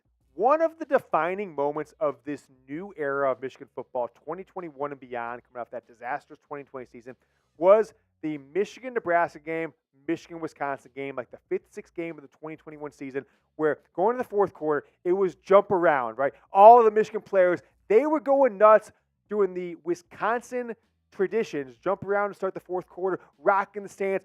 Michigan was going crazy. That video went absolutely viral. They did it the next week when Nebraska had their, go crazy before the fourth quarter and the whole stadium went dark and red. Michigan was the team that was absolutely getting the crowd going, was loving up, acting as if, hey, these are our people, right? Like, what's the difference between a boo and a cheer if you are just enjoying it? You're just lighting it up. And I think that was really changing the perception of the program because you could have lost that Wisconsin game. You could have lost that Nebraska game right after there. You could have gone into Penn State a few weeks after that and lost to Penn State, but they started to embrace it. I think it paid dividends when Michigan went to Ohio State last year and broke a 20-year streak of not getting a win in Columbus. Got to keep that up. So feel loose, block out all the noise out there, and hey, how about have a guy like, woo, Ric Flair come to Michigan, was in Schembechler Hall on Monday. Harbaugh said, my energy was already sky high, but then got a visit from Nature Boy Ric Flair, a very close friend and trusted agent. He said that in the past, not in this quote, though. It just brought my enthusiasm to a new level. Ric Flair at Schembechler Hall, just pumping up Jim Harbaugh, pumping up the Michigan football team as they go to play Penn State. Harbaugh got off early against a bad Penn State team in 2015. Got the win 28-16 on the road. Then they absolutely blew out Penn State back at Michigan Stadium in 2016. Lost to the Saquon Barkley-led team in 2017. They got absolutely blown out, frankly, with John O'Corn and Brandon Peters in that group. Another blowout win in 2018, 42-17.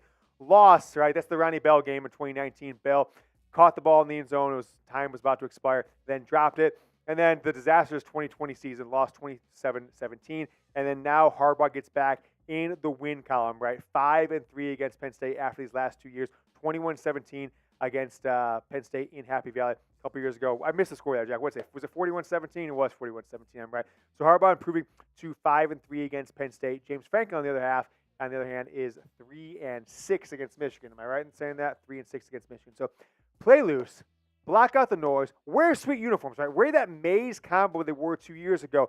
Jump around. When the crowd at Penn State, which is one of the most ruckus crowds in all of college football, when they start to get nuts yourself, right? Get crazy, get loose, go on there, make the boos. If they're booing you, it's for the other team. The cheers, that's for us. Play loose, block out all the noise of the counter stallions, the Spygate, the NCAA, the Big Ten, the lawsuit. Block it all out. Go there, play loose like you have for the past 3 seasons to get out of there with a win. How about the third quarter? The most dominant third quarter team through 9 games in the history of college football, the Michigan Wolverines of 2023, 114-0. 114-0. This team has completely dominated their opponents so far this season. And frankly, Penn State did score last year in the third quarter. They got 3 points. 3 points. 3 points in the entire second half. Ohio State last year, 20 points in the first half, 3 points in the entire second half. It starts the third quarter. If Michigan continues the streak of shutting out their opponents in the third quarter, they're going to win this game. Guys, we are the Michigan Football Report, daily videos. If you support the team, make sure you support the people that cover them. It's free. If you don't like us in the future, go ahead and unsubscribe if you can. If you don't want to keep seeing us in your feed. But for now, with the entire sports world closing in, there have been more Wall Street Journal articles on Michigan football than there have in the last 2 weeks than there have of college football itself. Any team is that in the last year combined. So that's how crazy it is. Support the show if you want to support people who continue to put out as much Michigan football content as humanly possible. Hit that sub button, youtube.com/Michigan TV. Our eyes are on the Penn State running game, right? Michigan's got to win the third quarter, and I think they can shut down Penn State throughout the entire game, third quarter or not, by shutting down that dynamic two-headed monster of sophomore running backs that Penn State has. Nick Singleton, Katron Allen. Michigan did a great job of shutting them down last season. Right? They didn't really make an impact whatsoever. So far this year, it's been evenly distributed, right? Singleton's got a couple more carries, 108 less yards. Both of them have gotten the end zone, with Singleton with 7 touchdowns and Allen with 4. Neither one's broken that long of plays, right? You've got the longs being 20 and 19 for these players. This is a team, like I said, they couldn't do anything last year after halftime. Michigan needs to continue that streak because I think it's going to be a low-scoring game. Last year was 16-14 in the Big House. Michigan dominated after that. I expect, think about the Ohio State game. That was one of the most boring first halves of all time this year, right? And I don't expect anything to be different between Michigan and Penn State. So if Michigan keeps it close in the first half, on the road, ruckus environment, 110,000 people, you come out, you dominate the third quarter, you are going to win this game. Remind them who you are, all right? I think, Jack, this is supposed to be remind them who they are, not who you are, who they are. Remind Penn State who they are. Nevertheless, that's supposed to be reminding them who they are. Is this Penn State team, despite lofty expectations over the past several years, Penn State is consistently one of the worst teams coming up big in the biggest moments. Let's take a look at James Franklin here. Record versus top 10 teams, 3-16, and now is his 10th year. Isn't that crazy to think? 10 years as Penn State's head coach. Record versus top 25 teams, 13-23. So he feasts on, he is 10-7 against teams ranked between 11 and 25. Combined record, though, versus Michigan and Ohio State, 4-15. He's 1-9 against the Buckeyes, 3-6 against the University of Michigan. And he just doesn't come up big in the biggest spot. He feasts on beating the teams he should beat, right? He'll beat Wisconsin when they're ranked number 17. He'll beat Michigan State when they're 5-3 or whatever they are now, like 4-5. But he's not going to beat Michigan State when they have a good year. But they've had quite a few times over the years when they are ranked 8th in the country. He doesn't beat Wisconsin when they're 9-1, ranked 8th in the country. He does not beat any Big Ten teams, even Iowa and things like that, when they are ranked inside the top 10 for the most part. Remind them who they are. Jack, look at him, the best in the business, create an entire graphic out of thin air just by me observing it. That's why we call you the tank, the graphics tank. Remind them who they are. They are a team who chokes. It used to be called Clemsoning in college football. I'm calling it Penn Stating, as a team that chokes when the lights are on. They did it against Ohio State just a few weeks ago, and they're going to do it against Michigan again coming up on Saturday. Drew Aller, Katron Allen, Nick Singleton, and KLS, Keandre Lambert-Smith, the wide receiver. These are the players to keep an eye out on offense. This is supposed to be one of the best offenses in college football. They scored 51 points against Maryland last week, but I think Michigan's got the defense, the depth, and the defensive strategy that's going to shut Penn State down. So that's our Penn State-Michigan football preview. The 5 things Michigan needs to do. Reminder, if you want Michigan to beat Penn State, if you'd like it to beat Penn State, don't jinx it. Good vibes. Like the video. Those 5 one more time. You can stay on this, Jack. Rattle Drew Aller. Get the running game back. Blake Corum, Diamond Edwards, 400-plus yards last year. Play loose. Block out the noise, both in the stadium and everything that's surrounding this program. Remind them who they are and win the third quarter. That is our keys to victory for Michigan against Penn State. Hoping you guys are watching all of our channels, our shows the rest of this week leading up to Big Noon Kickoff between Michigan and Penn State on Saturday. Until I see you guys again, go Blue. You guys stick with us live. We're not leaving. We're not going anywhere. That segment's going to go up on the channel on Wednesday, our Michigan-Penn State preview. Jim Printable, boom, with the 50 burger. Jim, you're getting yourself 5 helmet stickers. I'm going to get you one right now. Woo! Let's see that, Jack. While I'm putting this down, why don't you read the question for us? All right. He said, my guys, what's good? Jim, the GOAT. I think the game is close, but the more experienced QB, JJ, gets the win. Comments? Thoughts? Yeah, good comment. You know, I saw this guy. I think he's kind of a chump sometimes. He has comedic value at some point. Brandon Walker. I don't know if you've ever heard this story. He works for Barstool. He's like one of the college football guys, etc. He got a job there because he used to do his own YouTube show that was sponsored by MyBookie, right? He used to sponsor this show like 4 or 5 years ago.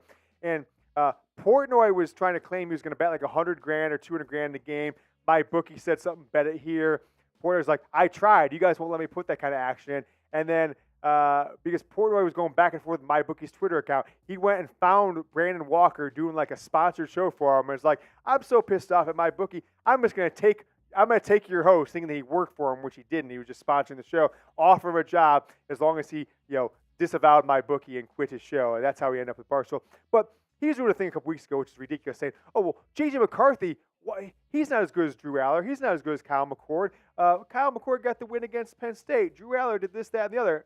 It's almost like he didn't know last year existed, where J.J. McCarthy got the win against Penn State, got the win against Ohio State at Ohio State. It was one of the more idiotic things I've ever heard anyone say. Because people put seasons in like a tunnel. So like all they think about is the resume from this year. They don't look at last year. Like you have to look at the combined resume if you're looking at like, is a player better than another player? Yeah. Because like, we didn't see, we saw JJ last year. We saw what he was able to accomplish.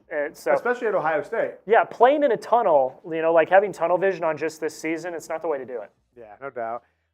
Good point there. And so going back to that, experienced quarterback matters. And then if you think about every position, Penn State has got maybe a higher level player at a couple positions. But I think that Michigan has a better running back combo, right? They both have 2 really good running backs. I think Michigan is the better quarterback. I think Michigan's got collectively better wide receivers. Now, Penn State has an offensive lineman that's likely going to be a top 10 or top 5 pick in the NFL draft. They've got a cornerback, Kalen King. They've got a defensive lineman that they could have 3 first-round draft picks on this team. But where Michigan, I think, ultimately has the advantages, each one of those units, I still think Michigan has a better total offensive line. I think Michigan has the best secondary in college football. I think Michigan has the deepest defensive line in college football. I think Michigan has a top 10 collective group of linebackers. I think each one of those for Penn State has, maybe not linebackers much, but offensive line, secondary, defensive line, skill position players are all collectively, they've got really good players, good running back team unit. But I think Michigan is probably better at every single one of those units than Penn State. I actually frankly don't know. Offensive line is an argument. It's an argument, which is better. But outside of that, I couldn't tell you if I for sure would say that Penn State has an advantage at any single one position or any single one position matchup like secondary versus wide receivers. I think Michigan's wide receivers have an advantage over their secondary, and Michigan's secondary has an advantage over their quarterback and wide receivers. So that's why I think Michigan's going to get the win. I think ultimately what you said, though, the ultimate X factor in this game is going to be J.J. McCarthy, I think. I think he's a better quarterback than Drew Aller, and I think that Aller looked rattled to the likes of which I've never seen a quarterback be rattled in a top 10 matchup in his press conference after Penn State, Ohio State. If Michigan brings that same game plan, he's going to be rattled again. And even if J.J. McCarthy gets, bad plays here and there, you saw in the college football playoff against TCU, you saw against Ohio State when they're down early on in the game when he's, 5 of 11 or something like that to start the game. J.J. McCarthy just frankly did not get rattled. So thanks so much for Jim Printable. I got you, Jim. I got you, baby. I got you on the helmet. You got your own helmet sticker right there. And we'll add 4 more for you after the show. All right, let's keep things rolling. Stallion Bomb. Well, Jack, why don't you go bigger screen so they can see the Stallion Bomb? Show me your bottle. Show me a bottle of Patron. Jack got a little Christmas present, a little early Christmas present.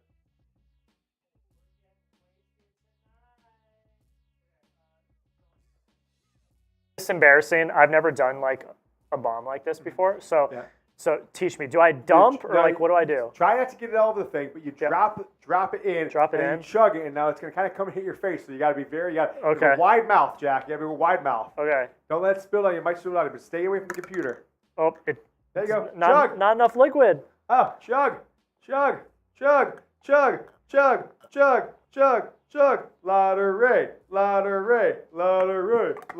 You got it? You good? Oh, yeah. There you go. That is Young awful. Harbaugh.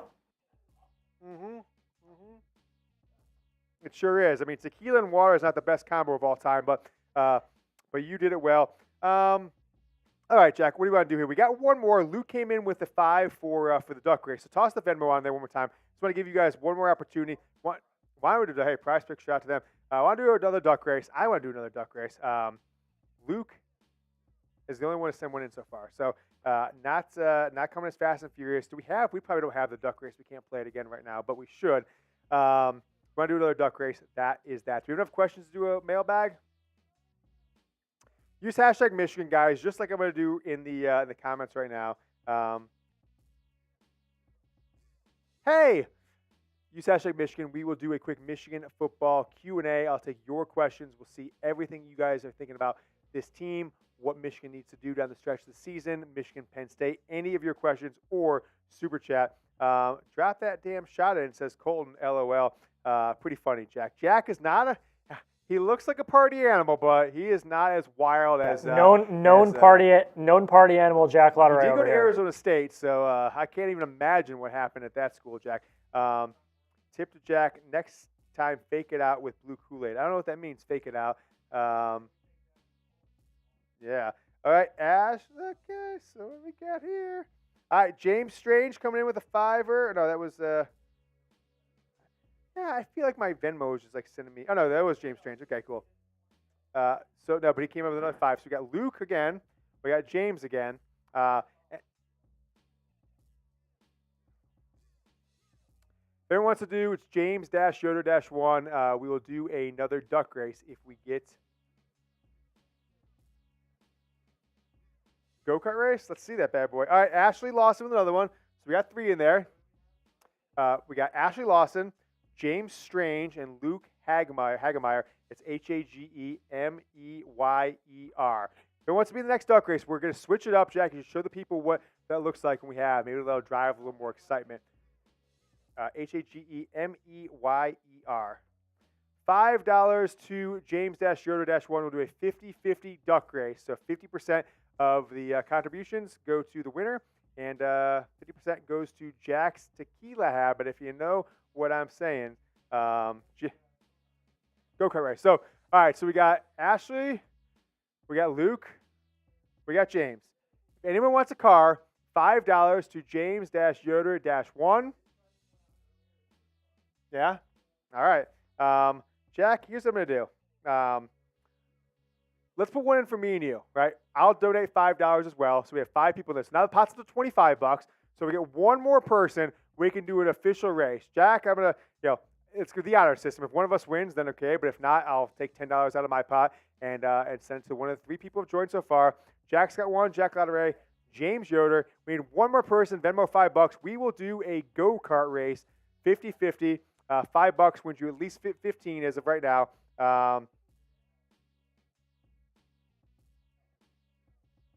Jack, you slippery Jack. All right, you guys bought yourself a couple minutes. Jack accidentally X's out the names. Okay. Yeah, James right there. They're all. Yep. Yep. Her name's right in the chat above where I just slacked you. Cool. All right, one more $5, and we're gonna do ourselves a nice little go-kart race. Okay, we got questions. All right, how let's put up a 1 minute clock, Jack. We'll do 1 minute, $5 or bust. $5 or bust. Can we keep it up with this so people see it? There you go. Let's call it the go-kart shot clock. If we get a $5 Venmo within 1 minute, we'll do it. If not, I'm just gonna send Ashley, Luke, and James back their $5. I think we want to do it. 55 seconds on the clock. Keep it rolling. 50-50 raffle. 50-50 raffle. Winner of the go-kart race. 45 seconds left. I'm going to keep refreshing here on Venmo. 45 seconds left. All right. Dun, dun, dun, dun, dun. Dun, dun, dun, dun, dun, dun, dun.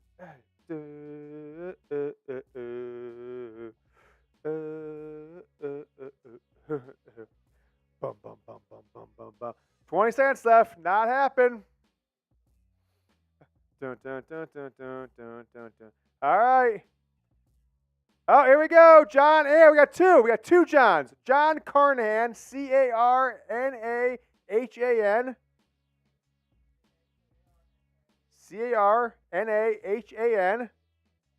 That's the clock. So if anyone comes in the next 5 seconds, you can get that too. And then John Bailey, Bailey. So that means it's $35, right? So $17.50 to the winner. John Bailey and John Carnahan, also regular way. Woo!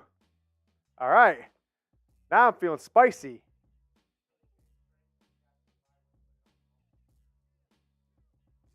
Okay. Well, we'll take 10 and put on the helmet sticker. We'll send them $7.50 back. All right.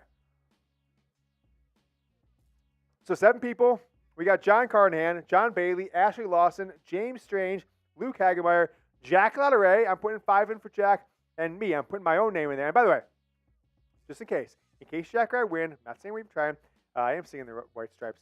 If one of us wins, there's literally no way that we can rig this. We'll see how it goes. John Carnage. I got my money on the one with the helmet. All right. Let's go. We ready, Jack? Okay. On your mark. All right. Actually, let's see who you guys think is going to win. So we got John Bailey, John Carnahan, Luke, John, Luke. Yeah, what color? That's easier. Red, blue, green, orange, yellow. I guess that's red, purple. Yep, purple, and then pink.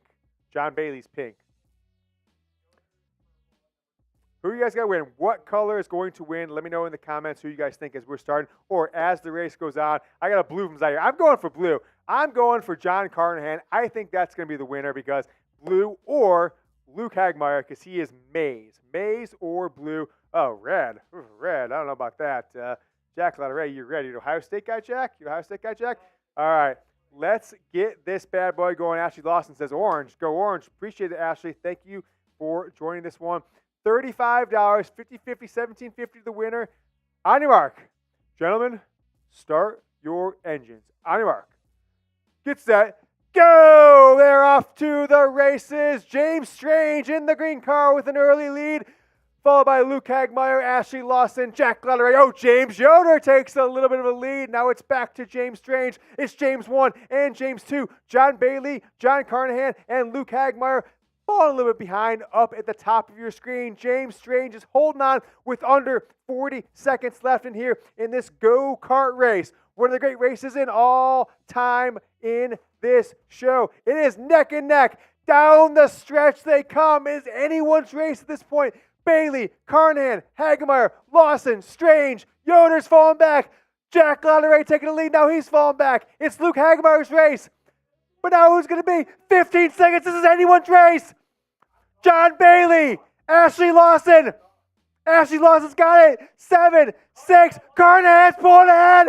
Lawson, Carnahan, Strange. Who's going to win? It's a neck and neck finish. Who won?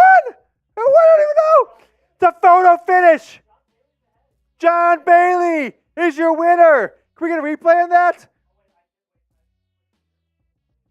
Can we get a replay? Strange? Oh, my God.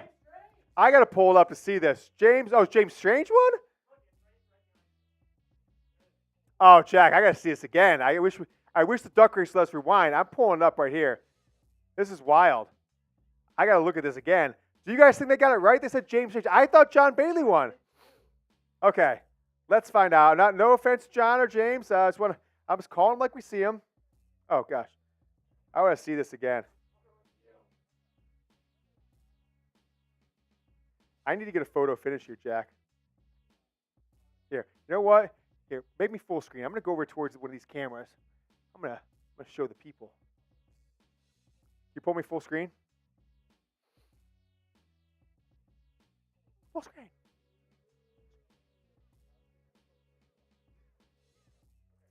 Okay. Oh, no, I'm not. Okay, there you go.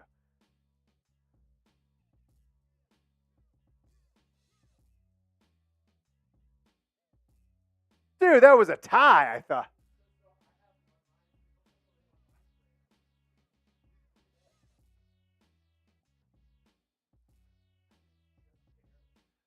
Oh. Can we screenshot that and put it on the show? Here, I'll do. I'll pause it and just pull it up here. That was crazy. Strange, John Bailey, James Strange. I'm gonna pause it. Oh gosh, it's really tough to pause. That was wild. They're saying it's green. Is that who we got? Strange. All right, Strange. I'm sending you your money back. Okay, it was. No, I got it. Never mind. No, it was clear. Now that I rewound it, I got to pause right on the actual spot. That's how close it was. But you see Strange in the green car touches the photo finish first. What a race. That was a race. Yeah, that was electric. I'm going to tweet this out in a few minutes. That was electric. Big Ten will need to review it. I agree from John. So let me send. So Strange won. Let me go to Venmo. James Strange. I keep saying John Strange. I'm going to send him back. Is he the one who said? Wait, is he the one who said to put in a helmet sticker? You sure it was him?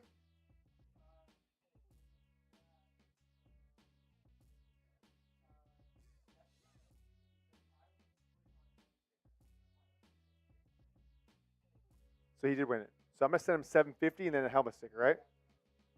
Okay.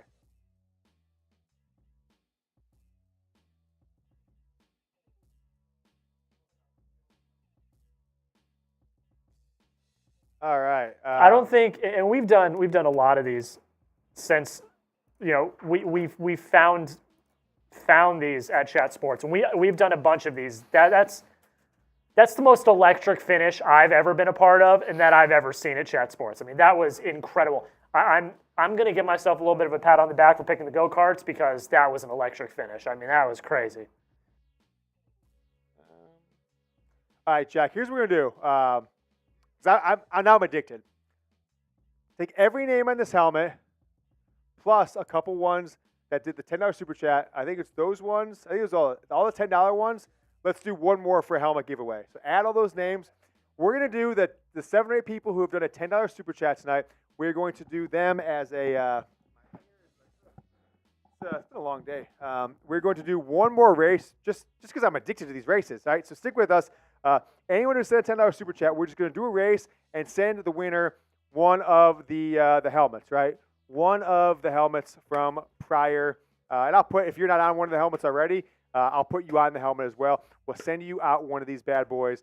So I'll tell you guys how to get your information here in a few moments. So we're going to do one more duck race. Then we're going to take your questions. So give me a hashtag Michigan on any question or comment that you want on the show. We're going to put those up to about 10 minutes of questions here in a moment after young Harbaugh, Jack Klatt gets us one more race because I am addicted. So here's the people on there. So on this race, and this going to get one of these helmets, not this one in particular, but one of the ones that's filled up, Jim Prindable, Ashley Lawson, Mike Layton, Lord Buddy Bear, Dominic Franchillo, Stephen Mers, and James Strange. Are we ready? Are we ready? Ready, Jack? Start those engines. Ladies and gentlemen, start your engines. By the way, James Strange, I got you, baby. Whoop. On the helmet.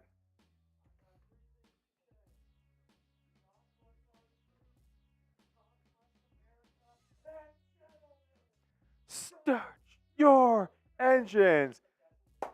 On your mark. Get set. Go! Let's see what we've got. False start. False start. Oh, false start. There we go.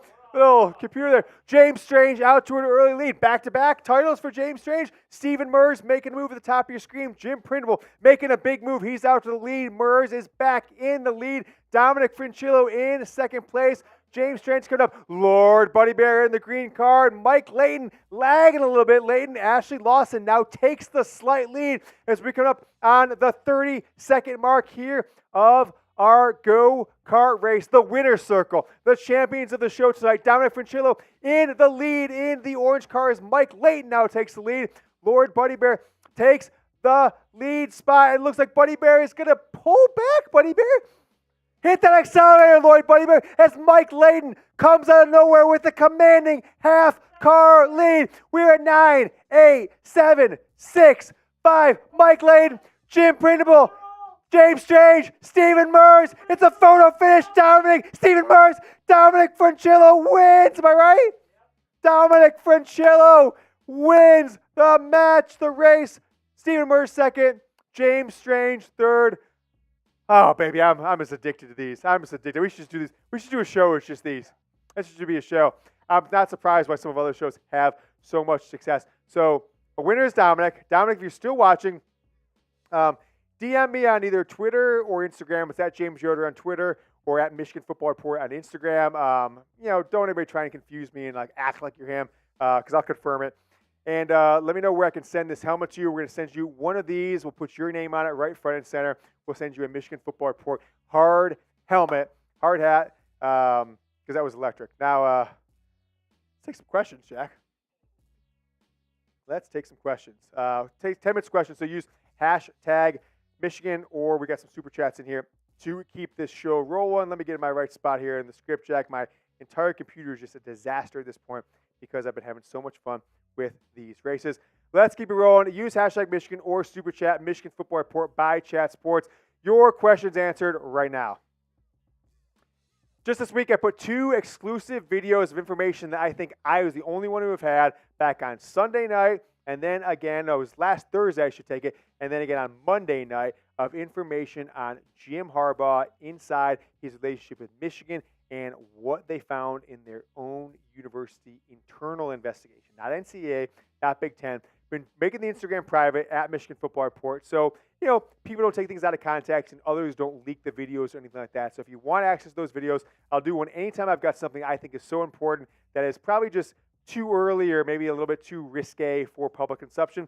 We're going to do it on the Instagram account, help us grow it, and we're going to put exclusive content there at Michigan Football Report on IG. Let's take your questions here on the show. Exciting day.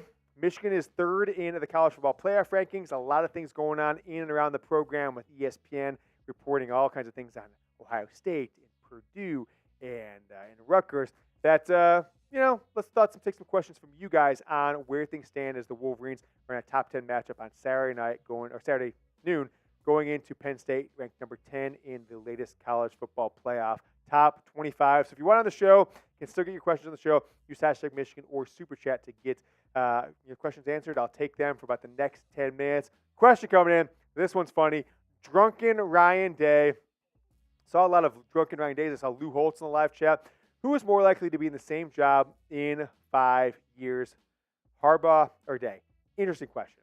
I think it's interesting from twofold, is because, number one, Harbaugh is under all kinds of scrutiny. He's the one that has dallied with other, just kind of flirted with other jobs after 2021, after 2022.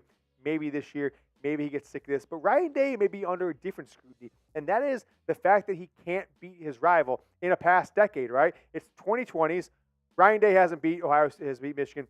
this decade. It's been 2019 since this team has beaten Michigan. And I think that when Michigan gets the third straight victory and goes 4 straight seasons without losing to the Buckeyes, when they win 56-10 in the Big House, coming up on November 25th, 2.5 weeks from now, is Ryan Day gone?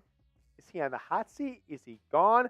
I mean, this is an Ohio State program that has not lost 3 straight to Michigan since 1995, 96, 97. What happened in 1997? Michigan won the national championship.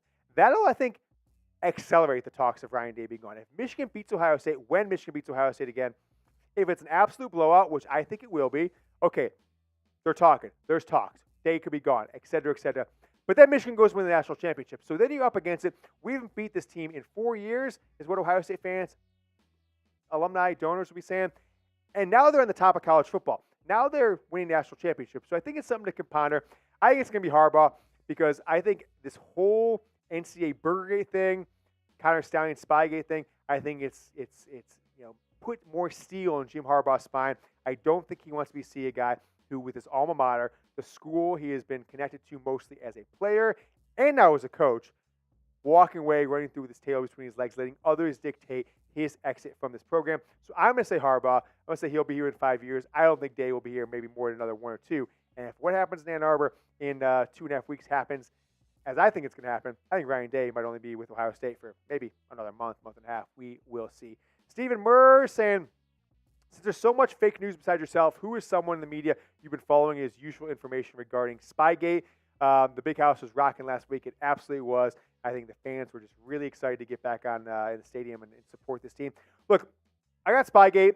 I don't know at this point. There's a lot of fake news. Myself, I'm the only one at this point. It's no one in the national media. They're absolute crap. Frankly, Joel Klatt is probably the only one that's had measured responses and thoughtful thoughts. But I think locally, I think John Jansen has made a couple good points. Now, he's a university-paid employee, but I don't think he's putting out fake news like Sam Webb, Chris Ballas, Josh Heineken from Rivals have been doing in exchange for puff piece stories in the future. I think Jansen's radio show has done a pretty good job of maintaining facts and trying to be level-headed. I don't think you have to be a total Michigan homer on this stuff.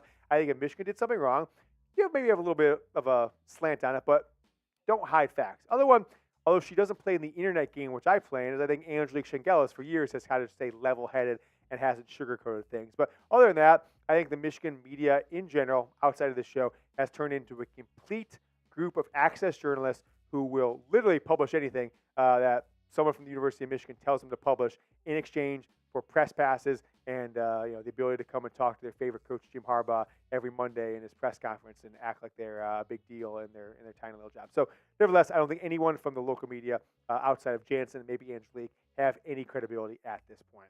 Jim Printable with a $50 super chat. Boom, my guy. I think that the game is close, but the more experienced quarterback, JJ, gets the win. Comments. We mentioned this in the live show that I thought it was funny. I saw this guy, Brandon Walker from Barstool, who maybe is just more of a shock jock than anything, saying that, oh, hey, Kyle McCord's got the win on the road against Notre Dame. He's got the win at home against Penn State. Drew Aller's got this and that. And, hey, what does J.J. McCarthy have? He's got wins against East Carolina and UNLV and Rutgers.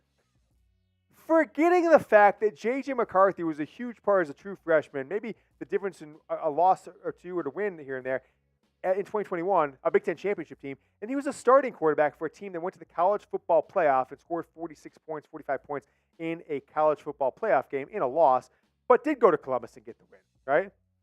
He did go to Michigan State this year and get the 49-0 win. He did go to Minnesota, right? Not that tough of a place to win, I guess, but absolutely dominated.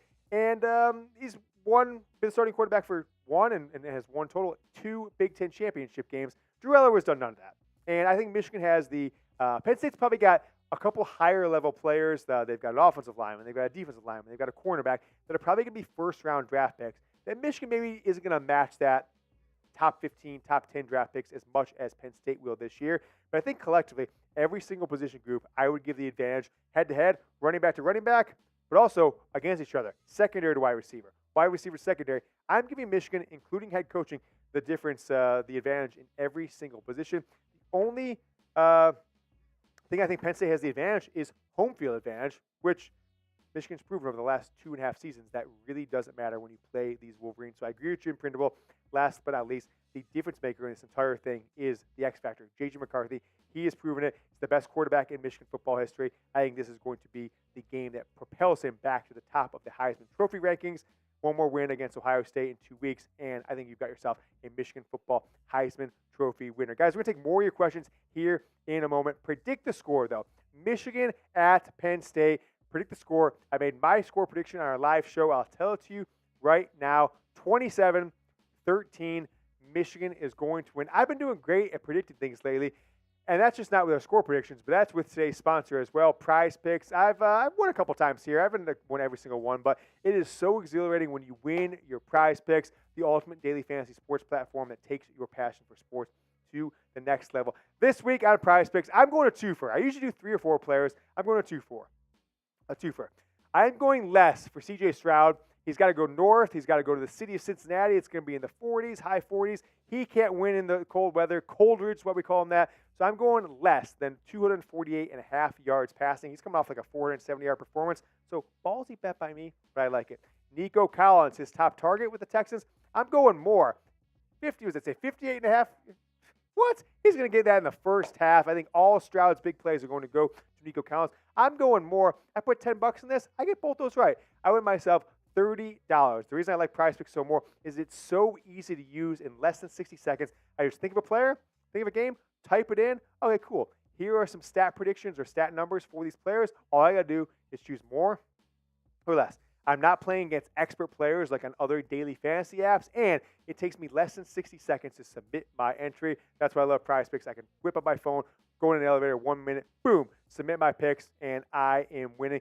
Get up to $100 with your first deposit when you use prizepicks.com/CLNS to download the Prize Picks app. Use code CLNS, that's CLNS, to get up to $100 deposit match. And I want to tell you about Prize Picks reboot policy. If a player that you pick gets injured in the first half and doesn't return in the second half, your entire entry is not eliminated. That player is backed out. The pick is the entry still rolls on. Prize Picks is the only daily fantasy platform to offer injury insurance policy.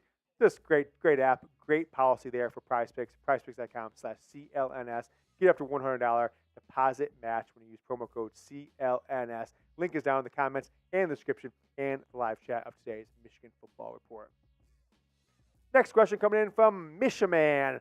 If JJ leaves for the NFL, will Michigan add a top QB in the transfer portal? Saw this question come in earlier, and we actually had this prepared for a show we're going to do next week. So, Jack, I messaged him. I said, Jack, let's actually talk about this here on the show because I think it's looking more and more likely as Caleb Williams and Drake May lose games and don't look that great. But J.J. McCarthy is going to be a top 10 pick in the NFL draft. And I don't think there's anybody on Michigan's roster right now that is championship caliber at the quarterback position. So they need a 1-year gap between J.J. and I think when Jaden Daniels becomes, Jaden Davis. I said Jaden Daniels, LSU quarterback. When he is ready to play, I think, as a sophomore or redshirt freshman in 2025. So we've got 5 guys Michigan can pursue in the transfer portal. Number 1, Cam Rising.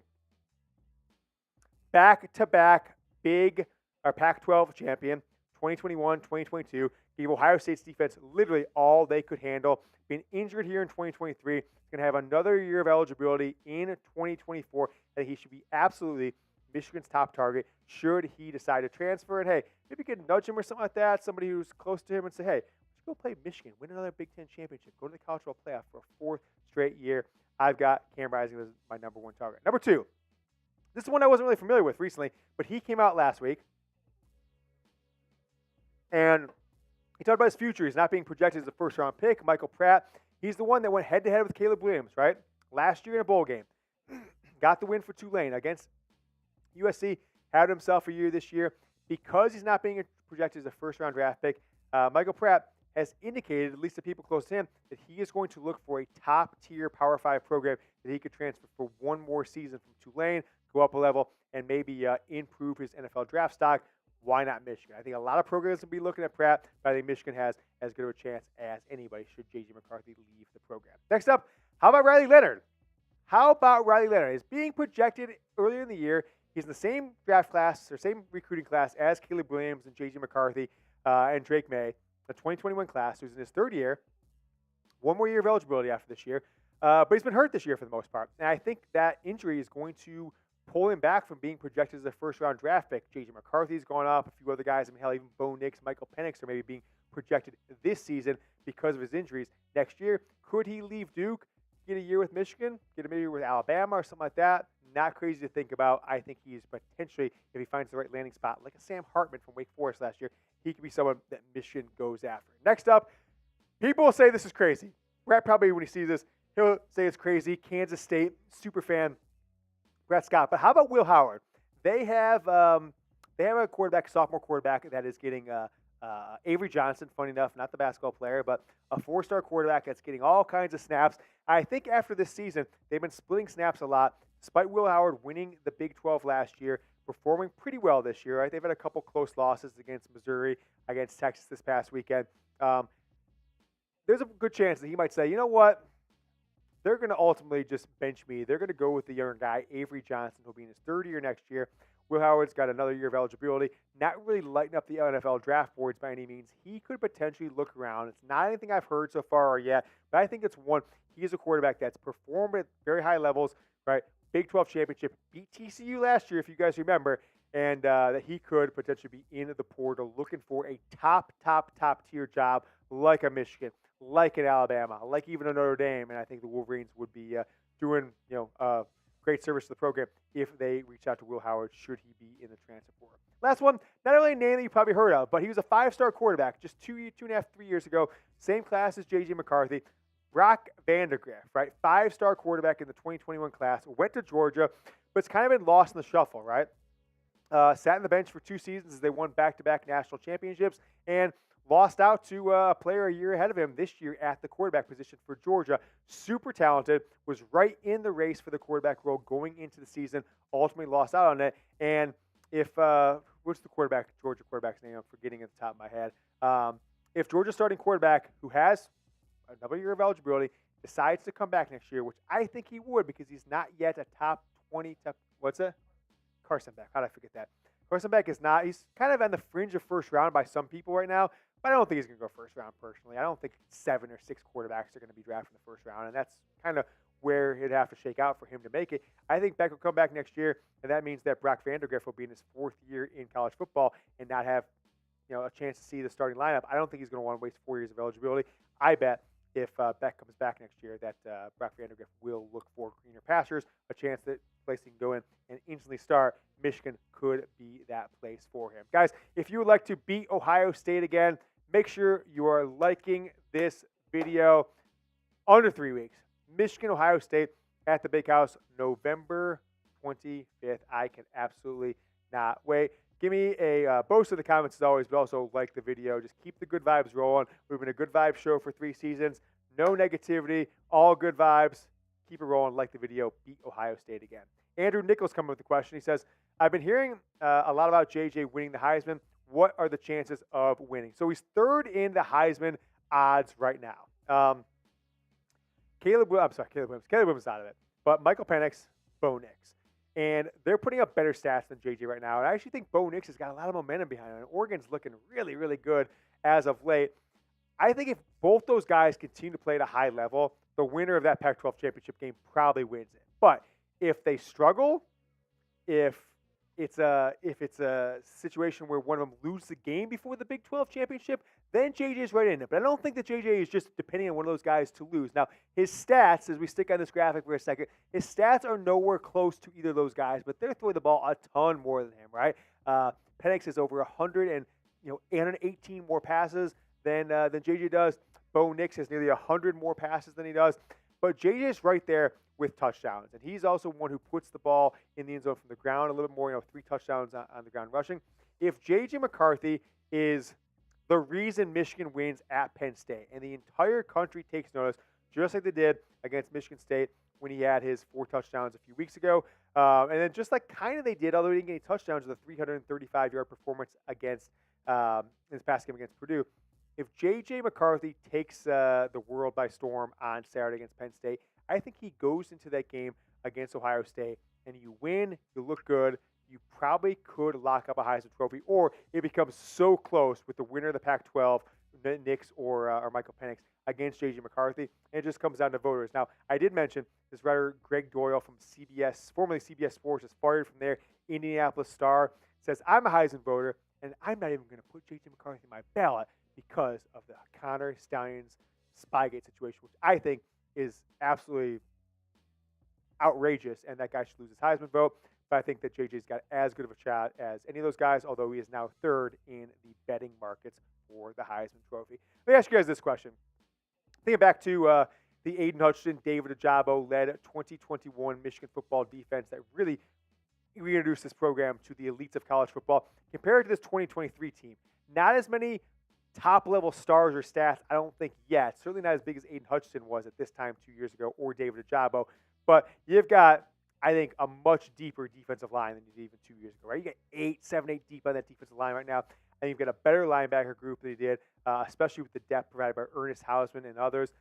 The secondary, in my opinion, Mike Sainristil, the emergence of Josh Wallace, who still is a little bit banged up, Will Johnson, one of the top 2 or 3 corners in the country, and the safeties in Rod Moore, who is so back after this past week, Makari Page. I think Michigan's got a better secondary. So I'm leaning right now 2023, but I think we're going to find out in the next few weeks. Let me know what you guys think, 2021 Michigan football defense or the 2023 version. Let me know down in the comments or the live chat, of course. Lord Buddy Bear, bang! He says, who would you rather face in the championship game, Georgia, Washington, or my Seminoles? Frankly, I'd rather face your Seminoles, right? Because I think they're the worst, not the worst team, but I think they're I don't know if they're a worse team than George Washington, who would win that matchup. But I do think, God bless you, Jack, I do think that Georgia just scares me because of what happened 2 years ago, what happened last year against TCU, 60 whatever to 3-6. And the fact that the SEC is just basically unstoppable when they make it to the championship game, right? Just is what it is at this point. Florida State's got a really good quarterback, right? Better than Georgia. Washington's got a really good quarterback. I just think Michael Penix and those 2 wide receivers for Washington are the X factor that maybe Michigan couldn't handle. I'd like to have that matchup. That's one maybe Michigan would have a 50-50 chance of winning. Georgia, I don't know. I think maybe slightly less than 50-50. I think they have a 65% chance of beating Florida State because of the matchups. And I think Jordan Travis is a good quarterback, although I don't think he scares me with his accuracy or deep passing ability like Penix does, or just like the entire existence of Georgia football does in all facets of the game. Zaire coming in with a question. He says, yes or no, does the Big Ten scandal situation make you feel better about the Stallion stuff, knowing that the other teams have done the same thing to us? Possibly. It makes me personally feel honestly no different.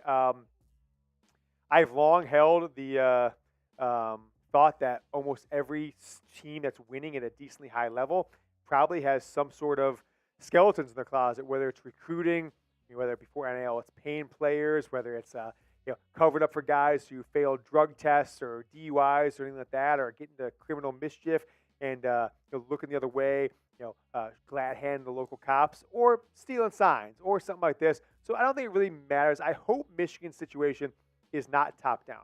I hope we don't find out that assistant coaches were in it, because it'll taint the last 3 years just a little bit. But I've still got those memories, baby. I've still got the memories, and I don't think anything comes out with Michigan unless it's Harbaugh led, then maybe a little bit, but still got the memories. And I think these kind of are 2 separate things, but equally anti-sportsmanship, at least under the rule of the law from the Big Ten. The Duke of None. You're the Duke of someone, my man. Who is the best defensive player on the team this year? Well, my I guess gut always goes last 2 seasons to Mike Sainristil. But as of right now, I'm still probably going to say Sainristil across the board, like 9 games all in. But I kind of think Will Johnson's having another late season emergence. He's kind of coming into his own once again, injured the first 3, 4, 5 games of the year, re-emerging there. I think we look back 5, 6 games from now, right, after the national championship game, and we'll look back and say, hey, it's probably Will Johnson. But Junior Colson's coming on really strong lately. He had a slow start to the year.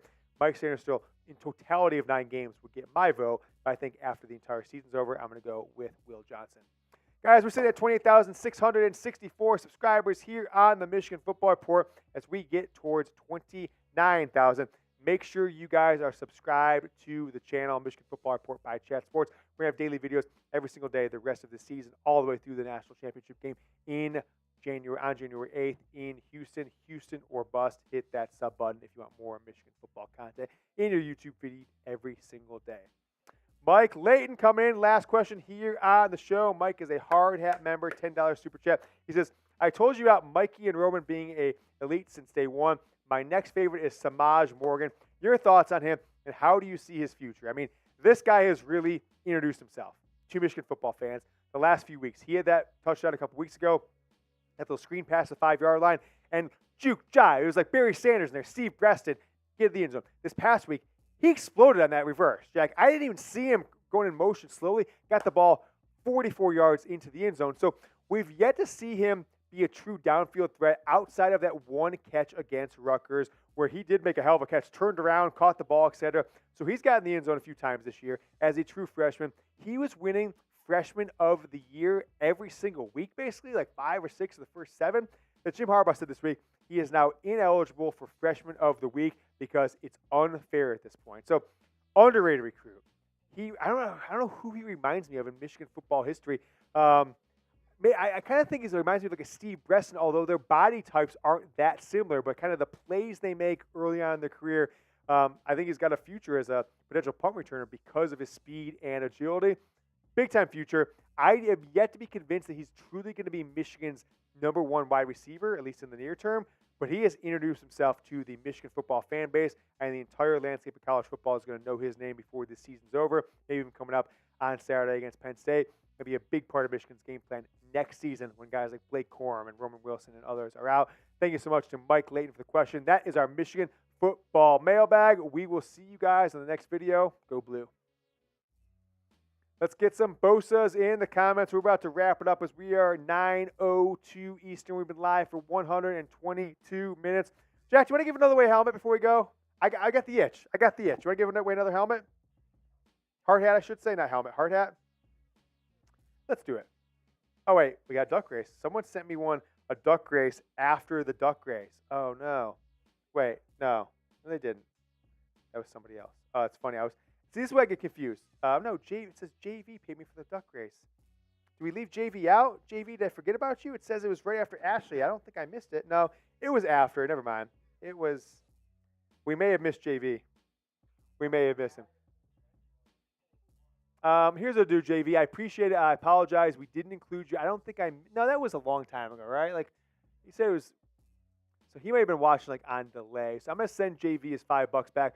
Let's do another hat giveaway with the same crew, right? The same crew. We can leave the winner in. Who's the winner? Dominic? Okay. We can leave Dominic in.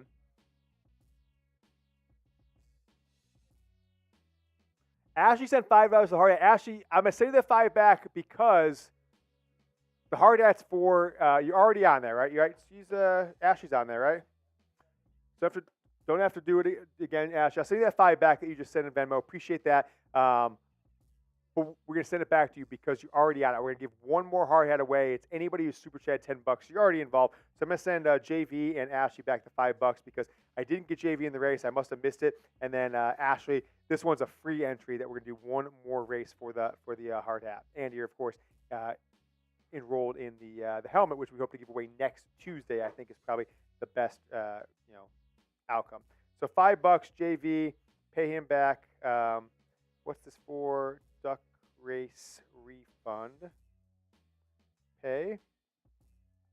All right. Cool. One more duck race to give away another hard hat. I'll send it to you in the mail. Ashley, I'm going to send you your $5 back. Appreciate all the support today. Duck race.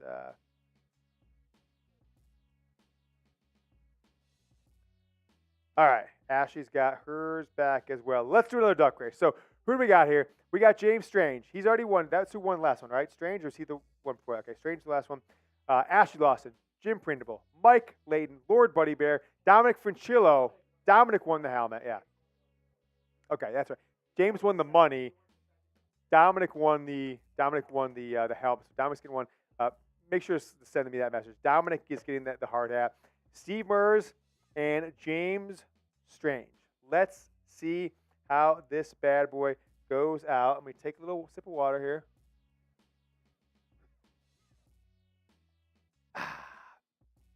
All right. We ready, Jackie boy? Are you guys ready?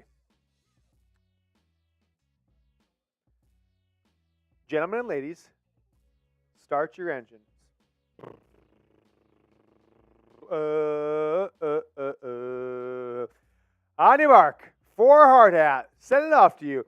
Get set, go! We are off to the races here in the Michigan Football Report. Ashley Lawson out to a huge lead, but she drops back just a little bit, and Steven Mers in the pink car takes the lead as we are 10 seconds in to our go-kart race. Lord Buddy Bear right in the middle of your screen takes a slight lead, but now Dominic Francillo looking for back-to-back victories in a three-way tie with James Strange, Mike Layden, and Jim Prindable taking up the bottom of the screen. Prindable is trying to make it. Prindable is off to a massive lead, a full car length above Buddy Bear. But now Buddy Bear is taking the lead. Prindable drops back into the pack. We got all 7 members of this hard hat race giveaway.